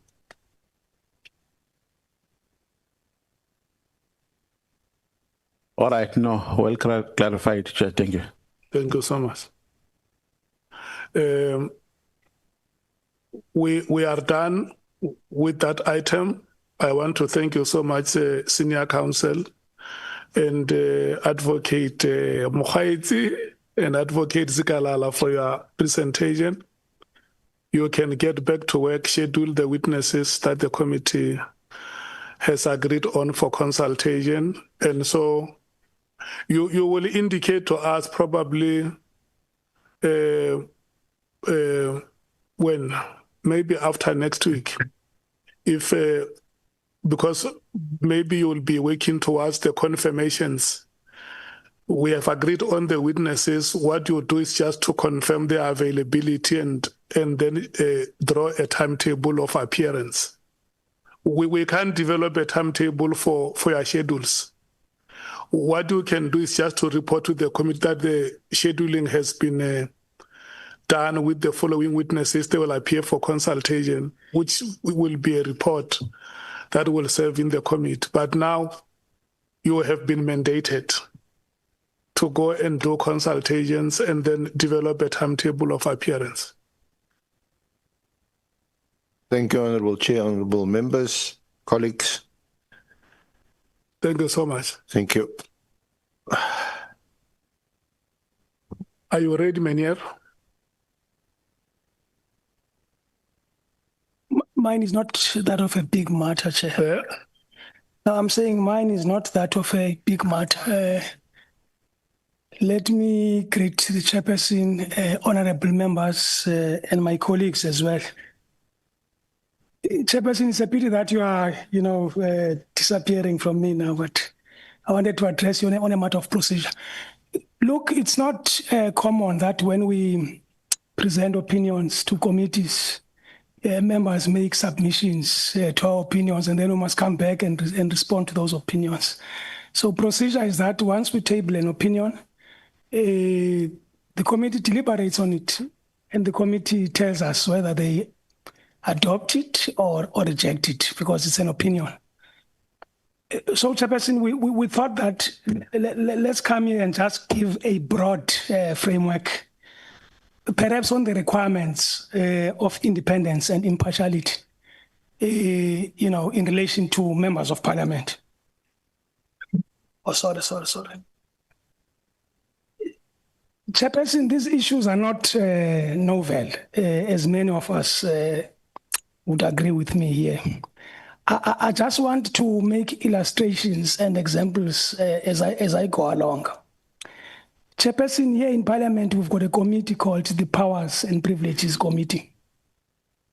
So what happens there is that, of course, members of Parliament get referred by the Speaker on account of, misconduct or contempt of Parliament, in the main. And I want to make a practical example, Chairperson, for instance, and even quote a name, the Deputy Chief Whip, Honorable Lagute. So what has happened in the past is that you would have the president in the House, and then members, would try to disrupt, the proceedings. And then after that, there would be physical removals in the House. And then the Speaker writes a report to a subcommittee called a subcommittee on the physical removal of members. And in that subcommittee on the physical removal of members, the very same members were speaking in the House, sit in that committee. That committee, in actual fact, is chaired by the Deputy Speaker. Now, that committee then makes an assessment of the Speaker's report, and of course, if there is any video footage, they watch it. And if they are of the view that there could be a merit to a charge for, contempt of Parliament, they then write a report to the Rules Committee. Now, Honorable Lagude in the House, trying to calm matters there and asking for protection from the Speaker. Honorable Lagude sits in the Rules Committee, and when the report is being channeled from the subcommittee that deals with the removal of members, it goes to Honorable Lagude again. Then the Rules Committee looks at it, makes its own assessment, and the Rules Committee mandates the Speaker to refer it to the Powers and Privileges Committee for further investigation. Now, in the Powers and Privileges Committee, Honorable Lagude sits there as a member again. So I thought this example would clarify this. Now, what has happened for the past 10 years, from 2014 up until last year, the EFF has contested these matters in court for 10 years. And no less than four full courts of the Western Cape High Court. When I talk about a full court, colleagues, I'm talking about 3 judges sitting. Dr. Chimomora is here, maybe that is here, Kumali. So no less than 12 judges of the Western Cape High Court have said, perhaps I must first, declare that before this meeting, I sent a notice to Honorable Mateus because I was anticipating reprisals. So I thought for protection, Honorable Mateus must not hear this for the first time. So the principle I'm trying to articulate, colleagues, is that the courts have said, even last year, full court before Charles Dennis Davis, the full court have said, we don't see any bias because the allegation has been the composition of the committee is biased, unfair, or unreasonable, because the EFF's argument has always been that what a minority party, and this happened when the African National Congress, by the way, had a majority. So the EFF would say, other than us being tried by these very same people who were in the House, we propose that there must be an independent body. They say that to court, in a court of law. There must be an independent body chaired by a retired judge or a senior counsel. And those are the people who must be charged at looking at this thing, and not these members who belong to the majority party, this and that, and so on. Now, the courts have refused those arguments. 10 years, 12 judges of the Western Cape High Court, because they've said the National Assembly is the ultimate master of its proceedings and procedures. And the rules of independence and impartiality, as they apply to judges, do not apply to members of Parliament. It's a simple matter, is that. For instance, Chairperson, if another Pala happens tomorrow, or another Mkhwanazi addresses a media conference about an issue of national importance, What you are then telling us, you are saying to us that when members of parliament are called to comment on it, they must say, no, I'm not going to comment because there might be an ad hoc committee 6 months down the line. And of course, if I do make comments, that would disqualify me to be a member of that ad hoc committee. That doesn't work for politicians. Politicians are here on behalf of the people. The people would be interested to know what is the view of the ANC, what is the view of the EFF, what is the view of the DA in relation to what has happened. And you can't then say on the basis of them having made such pronouncements, that disqualifies them from participating in these committees. Now, Chairperson, I think I've made that point. So the issue that I want to move to now, Chairperson, is the issue of, who are we and what are we about? Chairperson, this is a parliament of the people. We make laws here in the main. We facilitate public involvement in our processes, and we exercise oversight over the executive. In the main, Chair, that's what a parliament does. Now, the issue of dispensing of justice, Chair, is a constitutional function that resides with another arm of the state, which is the judiciary. So these are not court proceedings. This is not a court of law. If you look at our terms of reference, Chairperson, we make the point very clear there that these are not adjudicative proceedings. I want to quote, Chairperson, a 2017 judgment by the Constitutional Court, the UTM matter. Just give me a minute, Chairperson. UTM matter, Chairperson. Okay. So I think I've made the point that MPs are not judges. They should comment publicly on issues of public concern. They are representatives of the people and they are elected to do so. Members are obliged to uphold the Constitution, and we cannot assume that they will act for naked self-interest or blind party loyalty. This is what Chief Justice Mkhwanazi, as he then was, said. This is on paragraph 79 of the UTM Constitutional Court judgment. The Constitutional Court recognized that there may be times when a member's allegiance to their party does not align with their conscience. But it decided that in those circumstances, a member is bound by her oath to the Constitution, not her loyalty to a party. Nowhere, Mkhwanazi, Chief Justice, as he then was, affirmed, does the Supreme Law provide for members to swear allegiance to their political parties, important players though they are in our constitutional scheme. The result is that in the event of conflict between upholding constitutional values and party loyalty, they are irrevocable undertaking to in effect serve the people and do only what is in their best interest must prevail. So this is the Constitutional Court, Chairperson, in 2016. Now, to prove the veracity, Chairperson, of these words, beautiful words, from our former Chief Justice, in 2020, here in Parliament, those of us were here around that time,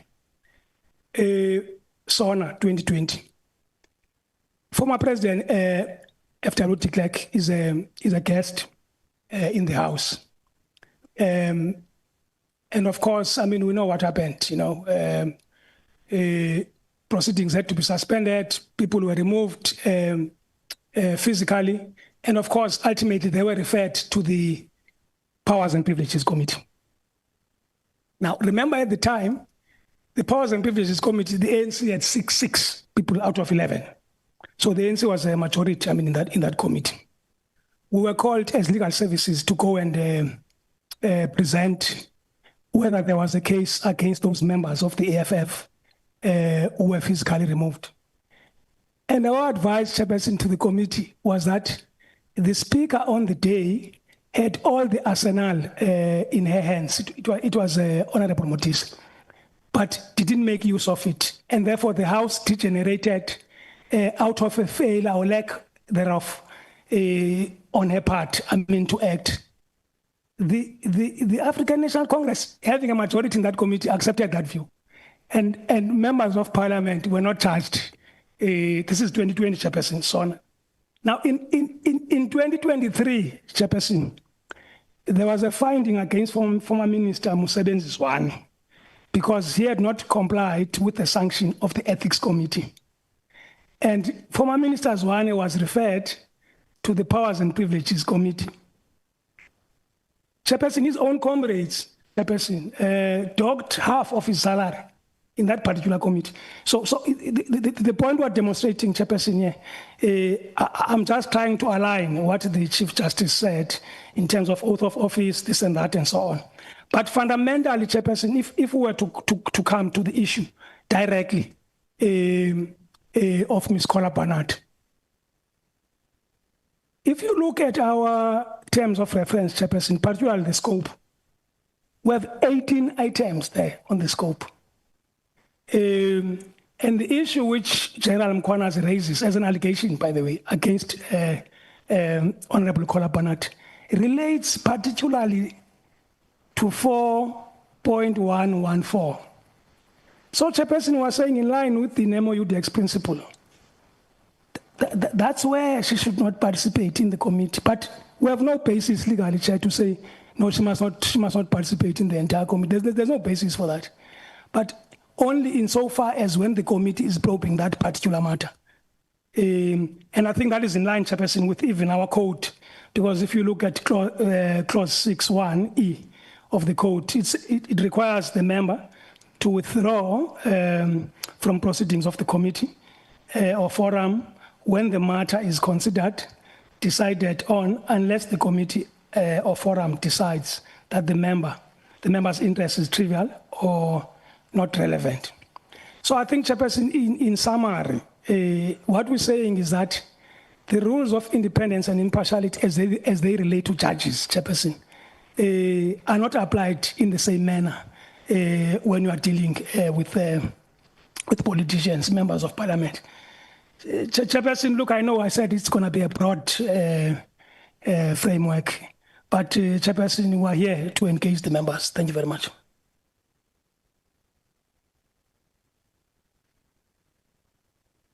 What is your submission regarding the matter of Honorable Diane Kola Barnard? I've made a submission, Chair. I've said only with respect, in relation to that particular aspect. Otherwise, we cannot say that. Look, I know that she's not a member of the committee. She's an alternate. She only participates, when those, we've spoken about that before. But all that I'm saying, Chairperson, is that what would be the basis of us to say that, no, she can't be here when there's no reasonable relation between number 14 and number 1, number 2, 3, 4, 5, up until 18. So only insofar as when we are dealing with that matter, Chairperson. Which matter? Yeah, what he's saying... Okay, I'll read it. I'll read it. He wants you... Allegations against members of parliament with regards to classified information.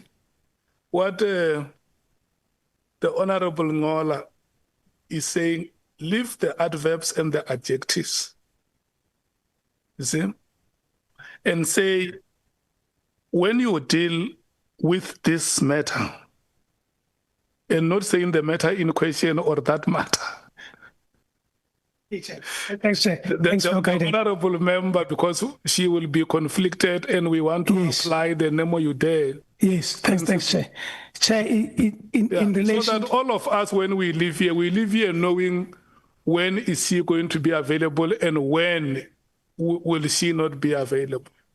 Yes, Chair. Chair, I'm talking about clause 4.1.14, which deals with the allegations against members of parliament with regards to the classified information released to them, specifically the reference to members of parliament who are allegedly linked to criminal syndicates.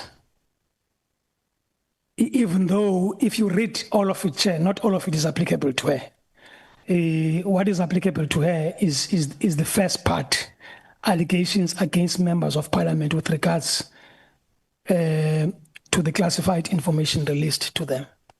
Even though factually, Chair, even there, if you look at the conspectus of facts, Chairperson, from her side, of course, no classified information was released to her.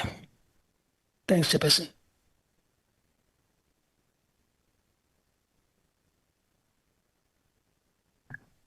Are you done with your presentation? I'm done, Chairperson. Thanks very much. Yeah. Honorable Sangoni, I want to start the rotation. Are you ready? Yes, Chair. I'm sure the other honorable members from the ANC will also come in with their own observations.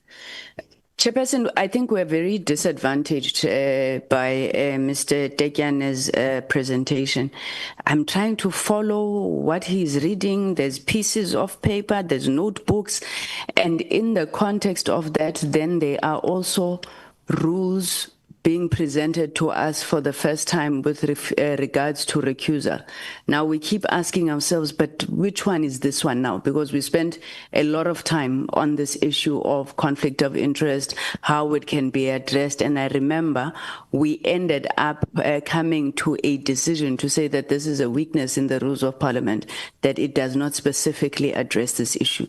So our input, Chair, is severely limited by the fact that most of the time we were very lost. I remember the Chief Whip's first comment was, is this a verbal opinion? You know, it's a disclaimer that I'm putting, Chair, on our input. The second issue, Chairperson, there were two matters that we thought that Mr. Tekyane is dealing with. The first one was the issue of the conflict perceived, whatever it was, as it related to Honorable Skosana and Honorable Shekeling. Matters that were extensively canvassed in the legal opinion. The African National Congress did not make any submissions on that opinion because I think that we were generally comfortable with the issues that were being raised, even though we were still to interrogate it further.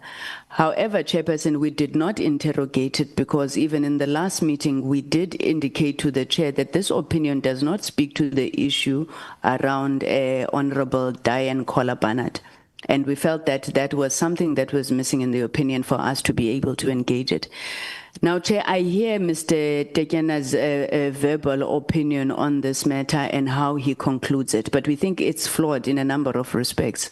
One, he says that when we are dealing with that matter, right, and then he limits it to 4.1.4. But if you look at our terms of reference, at the core of it is all these issues and issues of instability at crime intelligence, which General Mkhwanazi has said, the role of members. He was busy pointing at all of us here. Some of you, right? You are getting information from intelligence services, and how then Mr. Tekyane begins to say that is only a matter of 4.1.4, I think is problematic. But secondly, we are not talking about independence or impartiality. We are talking about a person who is going to be called or likely to be called as a witness on the basis of the allegations that have been brought by General Mkhwanazi. And I don't think that that is still a question, Yoba. Did he make the allegation under oath? He sat in front of us, he made the allegation repeatedly to say that a member of this House has received intelligence information unlawfully. Now, I don't know. Mr. Tekyane seems to have information the rest of us don't have because he seems to be even arguing against the allegation. I believe that as the ANC, we still take umbrage on that matter and we are not necessarily agreeing. In fact, we are not agreeing as it relates to the issue of Honorable Diane Kohler-Barnett. I want to see this thing physically and practically, Chair. At which point in this ad hoc committee do we say, okay, now we're dealing with 4.1.2, you can participate. How is this going to work? So one day she will sit here and then she's going to move over to the other side and be a witness because we're going to get to that. And what happens in the engagement and the interrogation of other issues that relate to intelligence information, what is her role meant to be, given the fact that we think that there can be some superficial separation on those matters. So that is part of our submission, Chair. I will give over to Other honorable members of the ANC? No, thanks, Chair, and thanks to the legal team for their opinion. I think the first observation I want to make is that when we were presented with a legal opinion on the matters affecting the other honorable members of this committee, I think we were taken much more seriously. We were not treated like we were met in the bar or in the tavern. And so somebody pops up with some notes on his pocket and tell us what we must do. We're a committee of parliament. We are not anything other than what we are. And we want to be treated with that kind of respect. We were given a detailed legal opinion which was presented here. We were walked through that legal opinion for us fully to appreciate the basis upon which the Parliamentary Legal Division has come to certain conclusions. We don't have that before us today. In fact, what I think we have here now is some cut and paste, some of which might be taken from the DA submitted legal opinion. Now, I don't think we should be treated like that. I agree with Honorable Sangon. If the team had not written a report, we don't mind waiting for that report to be written and be properly provided. For instance, Lieutenant General Mkhwanazi did not only make allegations in relating to a specific bullet point or point on our terms of references. He also made references to syndicates. And the point that I think should not be lost is a possibility that the honorable member may be required to appear before the committee. In fact, let me just put it plainly. Our view from the point of view of the ANC is that those allegations were very serious. It would be unfair and unjustified for the concerned member not to be afforded an opportunity to state her own side of the story. It's only logical that she should be allowed to do so. And so when we're giving an opinion, it must not be as though we are not contemplating allowing one of our own to appear before us and clear her own name. We are contemplating that. That is what we're contemplating about Honorable Diana Kolapanati. So, Chair, I don't think that, and I would imagine that when you are presented with a legal opinion, it must first and foremost be anchored directly from what the allegation was all about. And that has to be written down. Distill the allegation the way in which you understand it and link it to the law in question. That has to be written down. I'm not a practicing lawyer, but I understand that that is how those things are supposed to be handled. And once it is presented to us in that fashion, we can then be persuaded. I mean, the examples that were given to us here, I was saying to Honorable Sangone, I don't know where we're going now. And none of them are written down, by the way, for us to make references, let alone that we have no history of. Some of us were not members of parliament. We can't relate to those incidences. If they are not written down, substantively presented to us, it's even more of a problem. It's worse when we are using them to ground the basis upon which we are coming to certain conclusions. How to ground an argument on something we don't have? So, Chair, it's our considered view that the team must be given time to apply itself on this matter. And I must register this because I'm beginning to think that this is done deliberately. And let me explain why I'm saying that.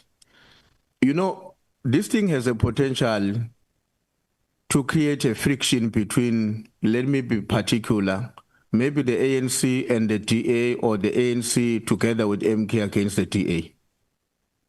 It has a potential because I think the DA is largely going to interpret this as an offensive towards a member of the DA. But why would the Legal Service of Parliament behave in a way that exacerbates that kind of thinking? Because when you keep the matter permanently on the agenda, you are invariably reinforcing what may be an attitude not yet maybe with the DA, but in future it might arise that what is wrong with the ANC? Why are they targeting Kola Barnard? What is in for them on this matter? While we are dealing with a matter that is supposed to be settled properly, and we had said it before, if it's a legal opinion of Parliament, properly done, presented to us, even if we do not agree with it, but we will comply. We will express our own discomfort, if any, but we'll still proceed to respect, because that's an opinion we're receiving from an institution that is meant to guide us in the course of our work. But Chair, I have to be very honest. We can't be happy with what is presented here and the way in which it has been organized. We don't agree with it as something that can be accepted as a credible presentation before a parliamentary portfolio committee. Thanks. What do you propose? I'm proposing, Chair, that let them do what they did before. Go back, write down all these things that have been presented here. Argue the point using the law cases that were mentioned here and others that may be found, but present a proper report to us in which we are going to be asked to agree or disagree. Okay. Honorable Nhlanhla. So, sorry, Chair, before I forget, we are not contesting the issues relating to Honorable Shigling and Honorable Skosan. We view those as having been closed. Even then, our argument was that we don't think that the circumstances are exactly the same. That's the contention we're raising. The circumstances are not exactly the same. If Parliament says they are the same, so we can't remove them, sure, they must go and write that down and present it here on the screen. Very clear proposal. Honorable Nhlanhla. Thanks, Chair. Just two quick things. I disagree with the fact that the issue relating to Honorable Barnard and there's a similar case of Honorable Adams as well, only affects a particular provision or a particular aspect as it relates to the terms of reference of this ad hoc committee, Chair. If you take a closer look on the objectives and the scope, that which has been leveled as an allegation against Honorable Kola Barnard and Honorable Adams actually affects almost all those provisions that are there. You can't want to isolate those allegations from political interference and all the related matters that are enlisted in the scope and the objectives of this committee. So I think, Chair, that if that's what the opinion wants to insinuate, then it have been developed from a wrong perception and a wrong context, because it does not only, it was central. That's why Chair was asking which aspect, that which the legal opinion suggests that we must only recuse them when we deal with that aspect. Because it is my belief that the nature of the allegations against Honorable Kola Barnard do not only affect a particular aspect, which is 4.1.4, I can't remember. You can check even in the scope, starting from 4.1 to 4.1.18. A lot of provisions there actually are directly affecting the allegations leveled against Honorable Kola Barnard. Chair, it is astonishing to receive a legal opinion of Parliament that does not make reference to the rules of the National Assembly. All we get and receive is the fact that at this particular date, so-and-so did this and that, did that, that one did that and all that. But there is no particular reference to two aspects that which are raised by the National Assembly rules, which is a conflict on the basis of financial interest or personal interest. I doubt, Chair, that would actually come to a conclusion that this is a solid legal opinion that does not touch the rules. Rule 30 of the National Assembly rules does make provisions on a potential conflict of interest from members. So it therefore means the legal services unit did not go to make a particular analysis on what particular personal or financial benefit that may potentially be there in relation to the nature of the allegations leveled against Honorable Barnard. So, Chair, I agree fully and support that. Let's give them another chance to go and rework this. And of course, the Chief Whip is correct. The issue relating to Honorable Shigeling and Honorable Skosana is quite different. And we thought that we have moved away from it, the issue of opening cases and stuff. I think this one is quite different and is quite similar to that of Honorable Adams. Thank you very much, Chair. Charlie. Thank you, Chair. Honorable Skosana. Thank you, Chair. I think my colleagues have already elaborated on matters from 4.1 to 4.16.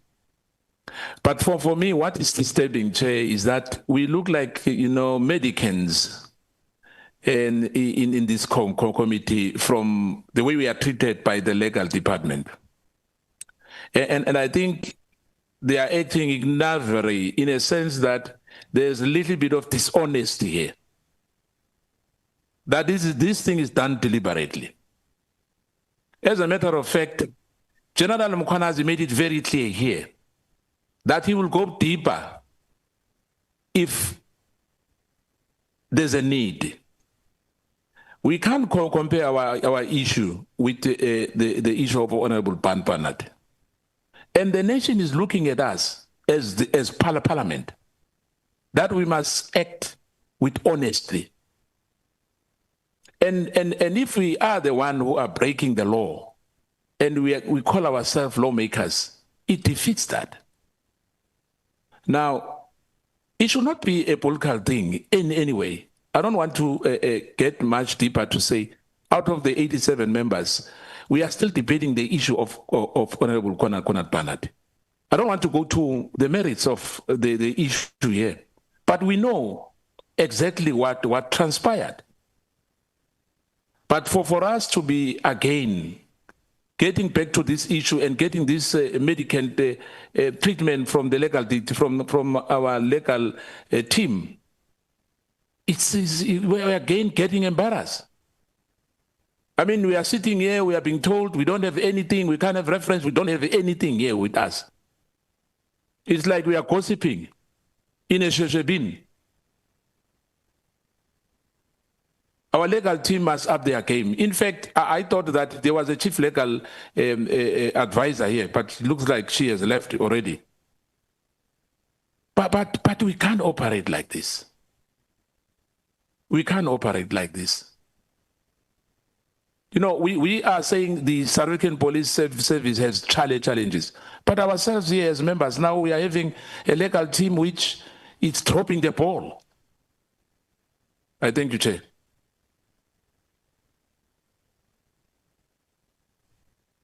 My friend, are you fine? Honorable Noval. Yeah, no, I've been covered, Chair. Thank you. Honorable Shongwe. Honorable Cameron.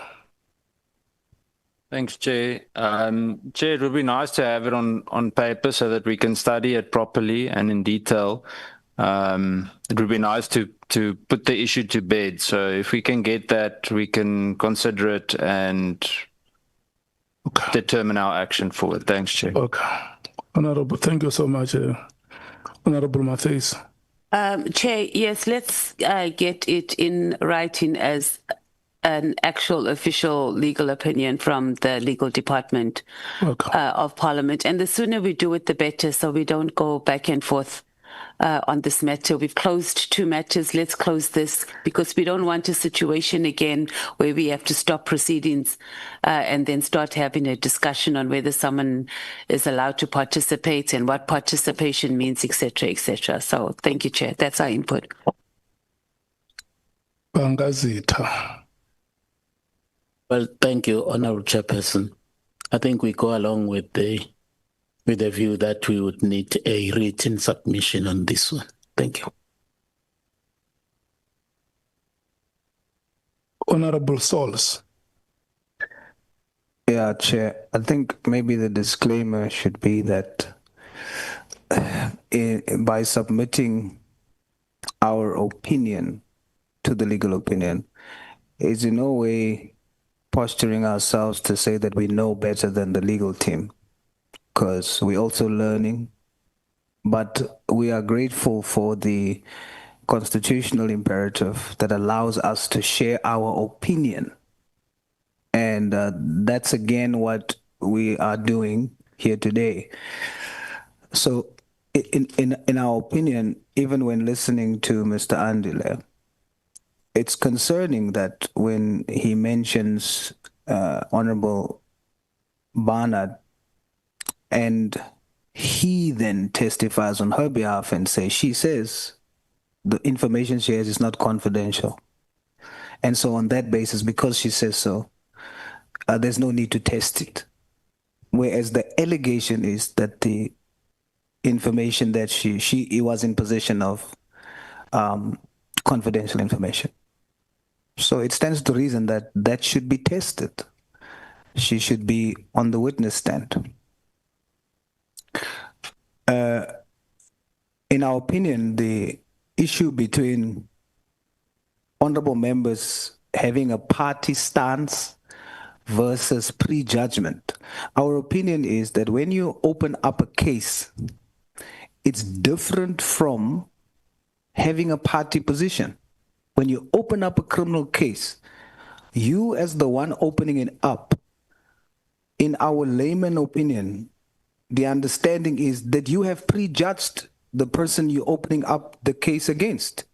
You are saying you're opening up this case because you believe this person is guilty, and you are asking the justice system to either confirm your position or decline it. But as far as you personally is concerned, you are saying you've prejudged this person is guilty. Therefore, those who open up a case against witnesses has prejudged them. And so there's a reasonable apprehension of bias there. That's our opinion. On the issue of Honorable Breitenbach, I mean, there was a clear allegation that when Mr. Ndluli was employed, a criminal case was withdrawn during a time when Honorable Breitenbach was working at the NPA. And she directly responsible for that case. That's a material allegation. We totally ignore that. We say, well, it doesn't matter. So for me, to sit here like when the deputy minister was interrogated, to see Honorable Breitenbach talk down to him like that from a higher level of moral high ground, I question, you don't question.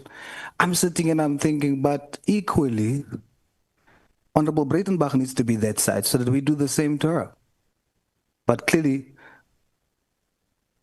doesn't apply to her.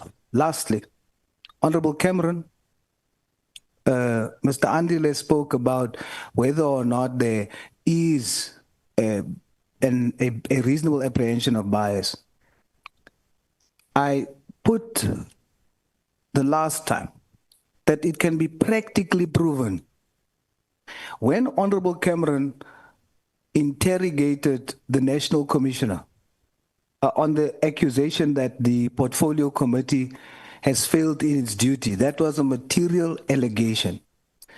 Now we are saying that politicians, us, we will not come and show bias. But here was a practical demonstration of bias when Honorable Cameron had the opportunity to question the National Commissioner.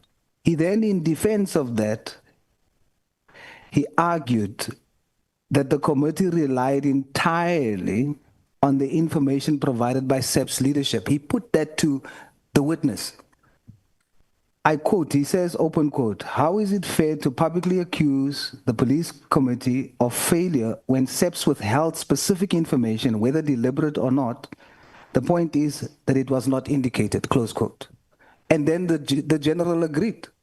So there was bias there based on an allegation that was publicly made. So there's proof right there that this is what the rules wants to guard against. So, Chair, we maintain, in our opinion, there's a reasonable apprehension for bias.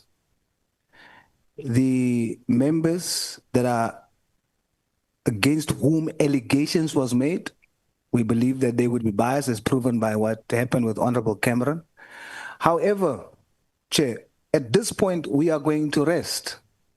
We've given our opinion, and whatever's going to come back later or whatever happened today, we are okay with it, Chair. We are okay with the fact that we have just submitted our opinion. Our opinion is there. Our opinion is going to stay, that we believe that these members, 4 out of 4 members, except for the new honorable member from the DA, are all implicated because of the allegations, and that should be tested, to be fair. And so whether or not that happens, that's up to the House, but we rest now and we just put that as our opinion, and we don't expect a different result from whatever's going to come back later, whether it's in writing or not. So we are just satisfied that we had the opportunity to state our opinion, and our opinion stands. Thank you, Chair.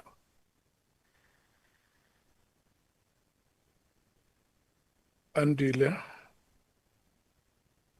Thank you very much for the opportunity, Chair, and thanks to the feedback we've just received from the members. Perhaps, Chairperson, I should have prefaced my discussion by saying, you will recall that last week, Chairperson, when we, on the 15th of October, when we presented the opinion that relates to Honorable Skosana and Honorable Shikeling, we had indicated to you, Chairperson, that we've got standard operating procedures, and if you recall, Chairperson, that opinion, we put it together in 2 days, if my recollection serves me well. Yet our turnaround times, it's 7 days. Because remember, even today, the Chairperson had indicated to us that the meeting will be tomorrow in the evening. That's what the Chairperson had told us. Members are correct, Chairperson. We have not. There is a draft of this opinion, but it's just that, given our internal processes in terms of quality assurance and so on, we could not come and present a draft here. That's why, Chairperson, we thought let's come and present it orally. Otherwise, members will get the written opinion before Friday, Chairperson. We commit to that. But also, Chairperson, we don't mind when members, Chairperson, differ with us. But part of what we have to protect, Chairperson, is this process and the institution itself. We don't want a situation, Chairperson, where there are legal challenges in relation to this process. And the fact of the matter is this, Chairperson, I think the point that I'm trying to make here is that all of us in this room, Chairperson, have got views, and there's nothing wrong with that. But I think we will go back, Chairperson, put it in writing, code relevant law, relevant case law, and so on.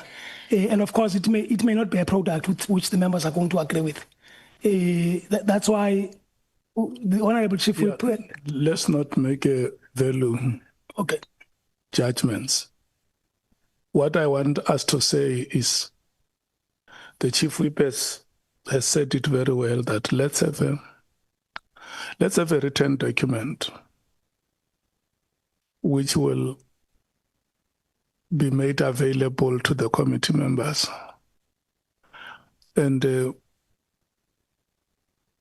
when you develop or you improve that draft,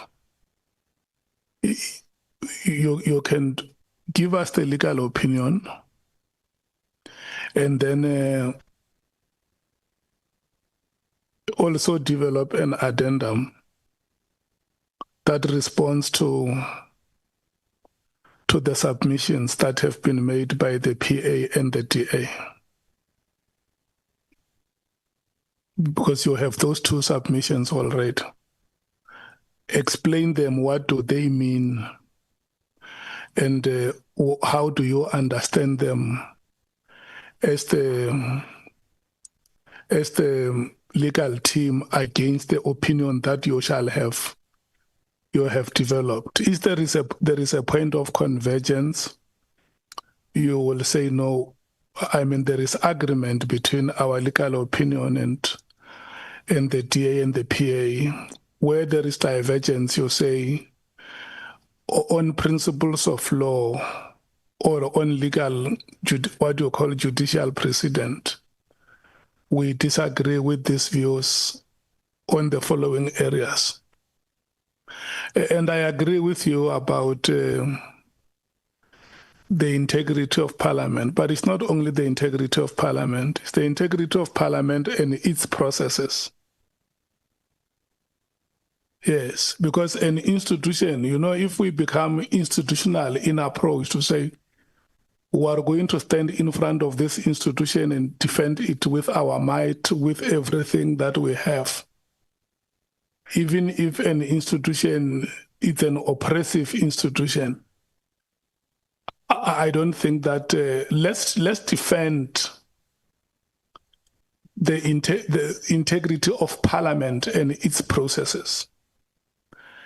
And thirdly, we must be seen to be acting in public interest. And this is the last is one that I always emphasize, that constitution and national legislation in South Africa is in the name of the citizens. That is the understanding that we must have about the architect of law in the Republic of South Africa. So go and look at every document that you have, the document, the Constitution of the Republic, the rules of Parliament, the terms of reference that we have developed. And when you have gone through all that, come back and say, how do we defend the integrity of this institution and its processes? And how do we act in public interest? And how do we ensure that the rights of the citizens of this country are guaranteed in everything that otherwise we are going to miss steps as public representatives if we don't look at all those things. So in a nutshell, is that the law must be made to serve the people. That is, in other respects, the Marxist conception of the law. It must be made to serve the people. And that is why, Chief Whip, you say, where it doesn't, serious interventions have to be made for conditions to change. So we will wait for that. And the members will receive your written submission. They will consider it, and then a decision will be made. And the last point that I want to make, honorable members, is that in the meantime, when the committee does not have a decision, we live with what we have. And I will want you to expedite this matter, so that when we come to deal with other appearances, we must not have a situation like the one we had last time, where members were asking whether Honorable Kolapanat must participate or not. Yeah. Thank you. Can we now move to the next item? The next item, honorable members, was the matter of the IGI. You will remember that the legal team had reported earlier that they have written to the IGI for consultations. And the IGI had said that he was waiting for guidance from the JSCI. And now the IGI, Inspector General of Intelligence, has been suspended. And when the legal team wrote back to him again, he said he's not able to come because he's now on suspension. So there was no consistency with regard to the answers that he was giving to the legal team. It is not his office that is appearing, because in my understanding is that the office can never go wrong, but the incumbent in office is the one who takes decisions and acts in a wrongful way. So the incumbent can say, because now I'm out of office, I cannot appear before the committee. But then the report that we got today is that it's like now he voluntarily wants to appear before the committee, before the legal team for consultations. So I think we must just deal with this matter once and for all, to say that in the event the legal team reports back to us that he is not cooperating, he must be summoned. He must be subpoenaed. Agreed? Thank you so much.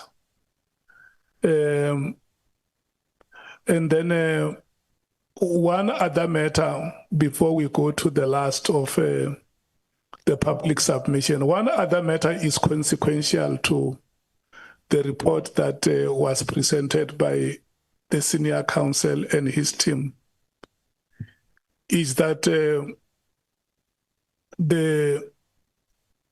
it looks like by the 28th of November, we will not be done, especially that we still have over 250 public submissions that have been made.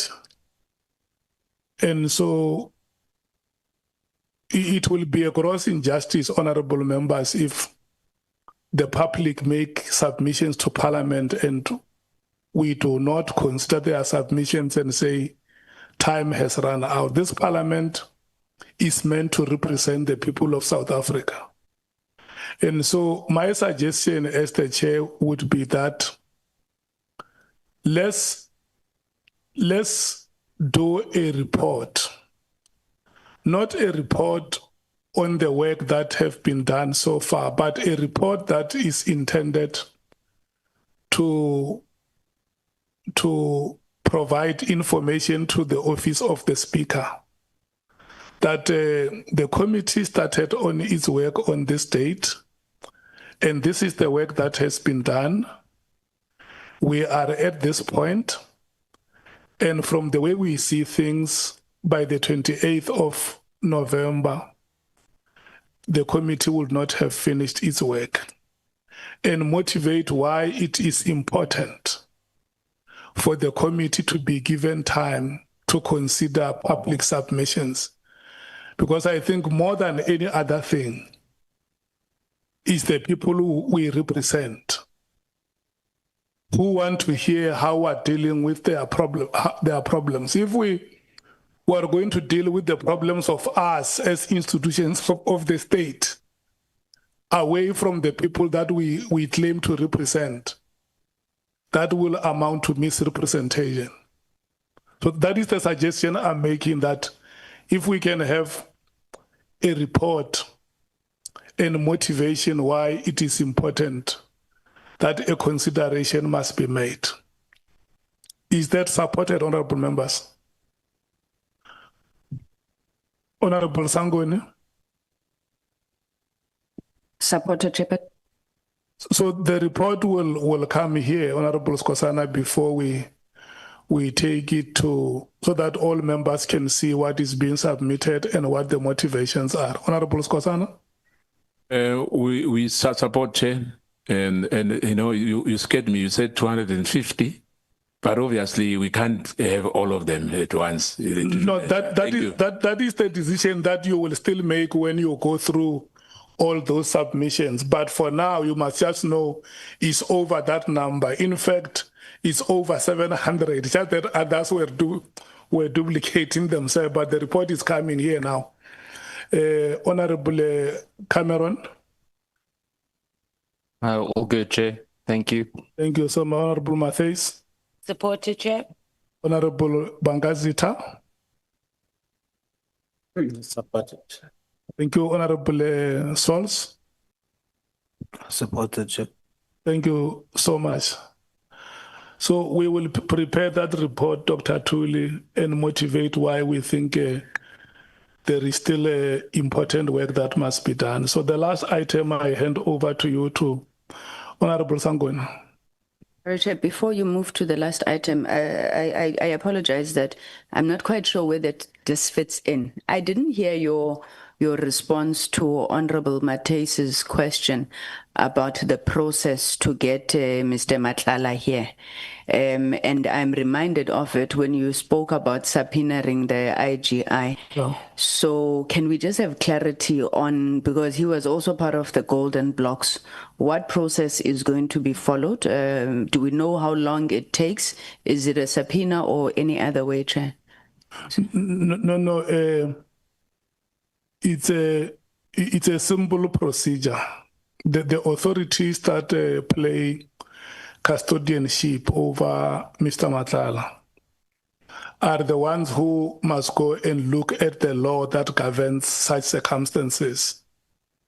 And then they are the ones who will respond to us and tell us that they are able to bring him, whether they have to fly him here or train him here or car him here, or whatever method that is possible. And security arrangement that they must make so that when a person is here must not escape in our presence and they come and say, no, you were the ones who said we must bring him here.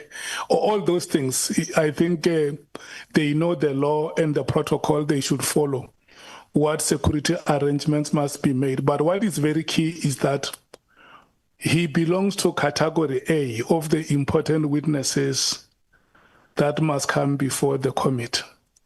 So it's for them to make arrangements. So once the senior counsel and his team say, we want to schedule consultations, the authorities will say, it may not be possible for us to bring him to Cape Town. You will have to come here and do consultations with him. And then from there, if they are done, then they can make a decision how they are going to bring him here or whatever avenue is possible for us to have engagement with him. Yeah, it's what we have said in the terms of reference, that everything will be done in accordance with South African law. Yeah. Is that adequate? Thank you so much. Honorable Matthys. Mine is just, Chair, as on the next item, and we might be progressing like that anyway, but I just wanted to make a recommendation that we don't I don't know, number one, if we're going to have a soft copy available, because it's a lot of names on the table to go through on all the public submissions. So my recommendation is that perhaps the team can just give us an overview, then they make the soft copy available, similarly to what we do when we take in submissions in committees for filling vacancies. I want to allow them to present first. It's going to be long. And then it's not long. They are presenting only 2 pages. Remember, only 2 slides. Remember yesterday, we have agreed that we will need a day where we will come and go through all those and honorable members, remember it was yourselves. It was yourselves who were saying that some submissions are being responded to even before you see them. So yesterday, the agreement has been that let them come and tell us what is it that they have received, and the committee will then get a day where it will sit. They will come to a meeting with a proposal, and say, look, we have told you that we have received X number of submissions. Okay. From the submissions we receive, we believe the following submissions need committee attention, people must appear. The following submissions can be referred to the relevant subcommittee. The following submissions you can seek written explanations, blah, blah, blah. No problem. I thought we were doing that now. That's why. No. That's fine. Thank you. We're not going through the salad thread now. Now What? we Where? just have a 2 slides presentation. No problem. Dr. Tuli, can you please take us through? Thank you so much, Chairperson. Good afternoon to members and to colleagues as well. I'm going to be very quick with the presentation, Chair. Maybe put it on slide mode. Slide mode. Okay, I will just continue. The first slide is really about reminding members about the decision they have taken to actually embark on a public participation process.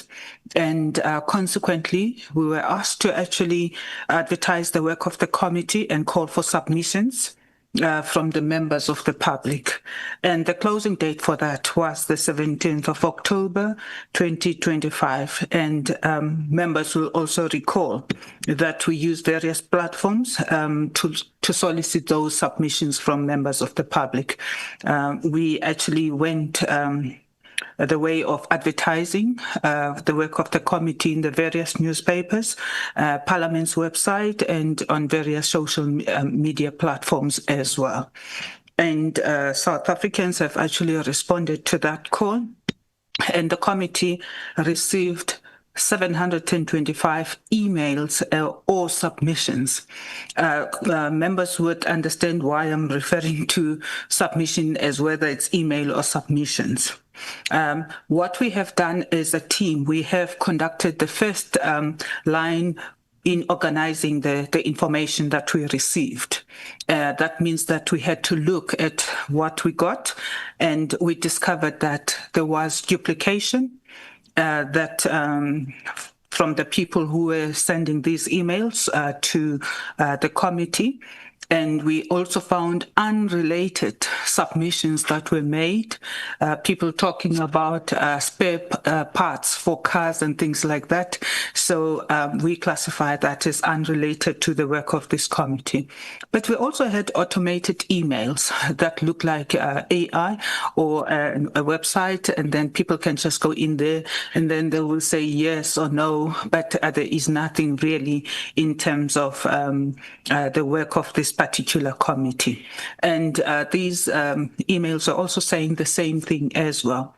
An example of that is that there were about 120 emails from the same email address without any inputs with regards to the work of this committee. And subsequently, with those emails or submissions that were actually a duplication, we kind of treated them as one submission that is made to the committee itself. So we then had a total of 286 submissions, where we then received, that were actually received from this process, and they had substantive information with regards to the work of the committee.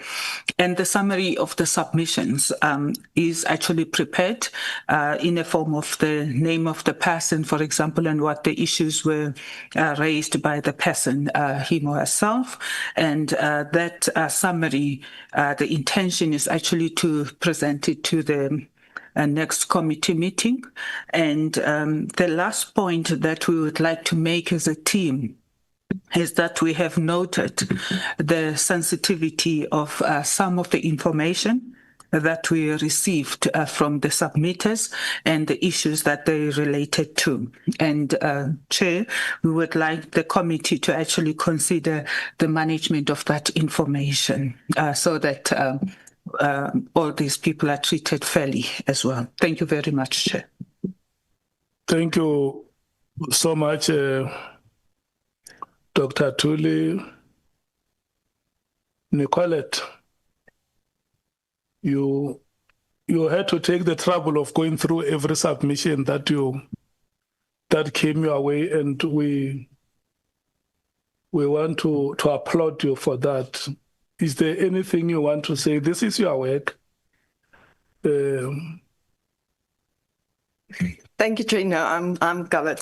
Thank you. You are fine. Okay.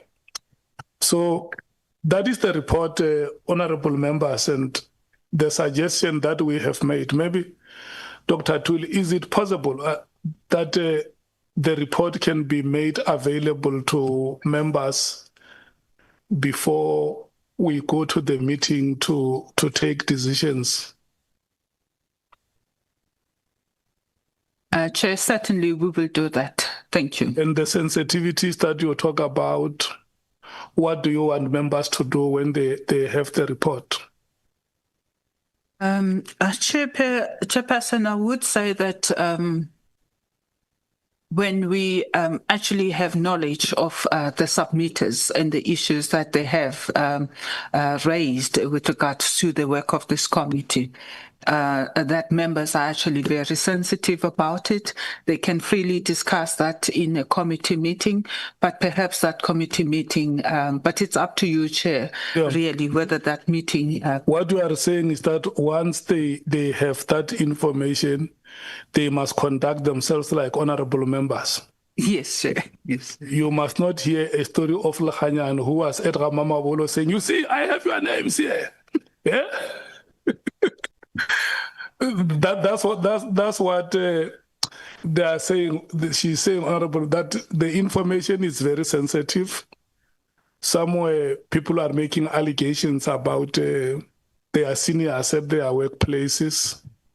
So, but you are leaders. There is no way the information can be kept away from you. You are given this information so that in advance, the day you come to a meeting and there is a proposal to say, these are the matters that we think must appear before the committee, you would have gone through that report. For sure, you can appreciate that is going to be a long report of about 286 matters. And for sure, where you are, there are other members of society who are also calling you to say, I have made a submission. I want you to check if my submission is there. Yeah, so let's get that information and verify whatever matter may be included or may be outstanding, so that we complement each other. We do this work in such a way that the people of South Africa will feel that they are being represented by the leaders that they have elected. Is there anyone who wants to have a bite? Let me check if there is a need for me to rotate the matter. Are you happy, honorable members? Okay, thank you so much. Bonani, do we still have any other item on the, I think the items I had are exhausted. I want to check from where you are sitting as the secretary.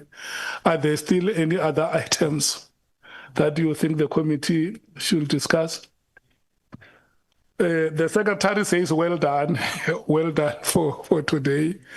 I want to thank you, honorable members, for your participation in the committee meeting. I thought the meeting will not take long because I have a sore eye. I must rush to the doctor, but at least I stayed the course. And thank you so much, honorable members. Thank you so much, Dr. Tuli and your team. Nicolette, we can't stop thanking you. I'm trying to check with Bonani if there may be a witness around we can call it.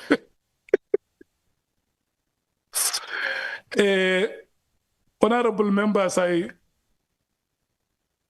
want to suggest that we start at 11 o'clock on Tuesday. Yes, 11 o'clock on Tuesday. If you conduct yourselves the way you did yesterday, we will have another good day next week, Tuesday. All the best, honorable members. Let's meet again on Tuesday at 11 or 11 uur. Ja, op dinsdag 11 uur. Thank you so much.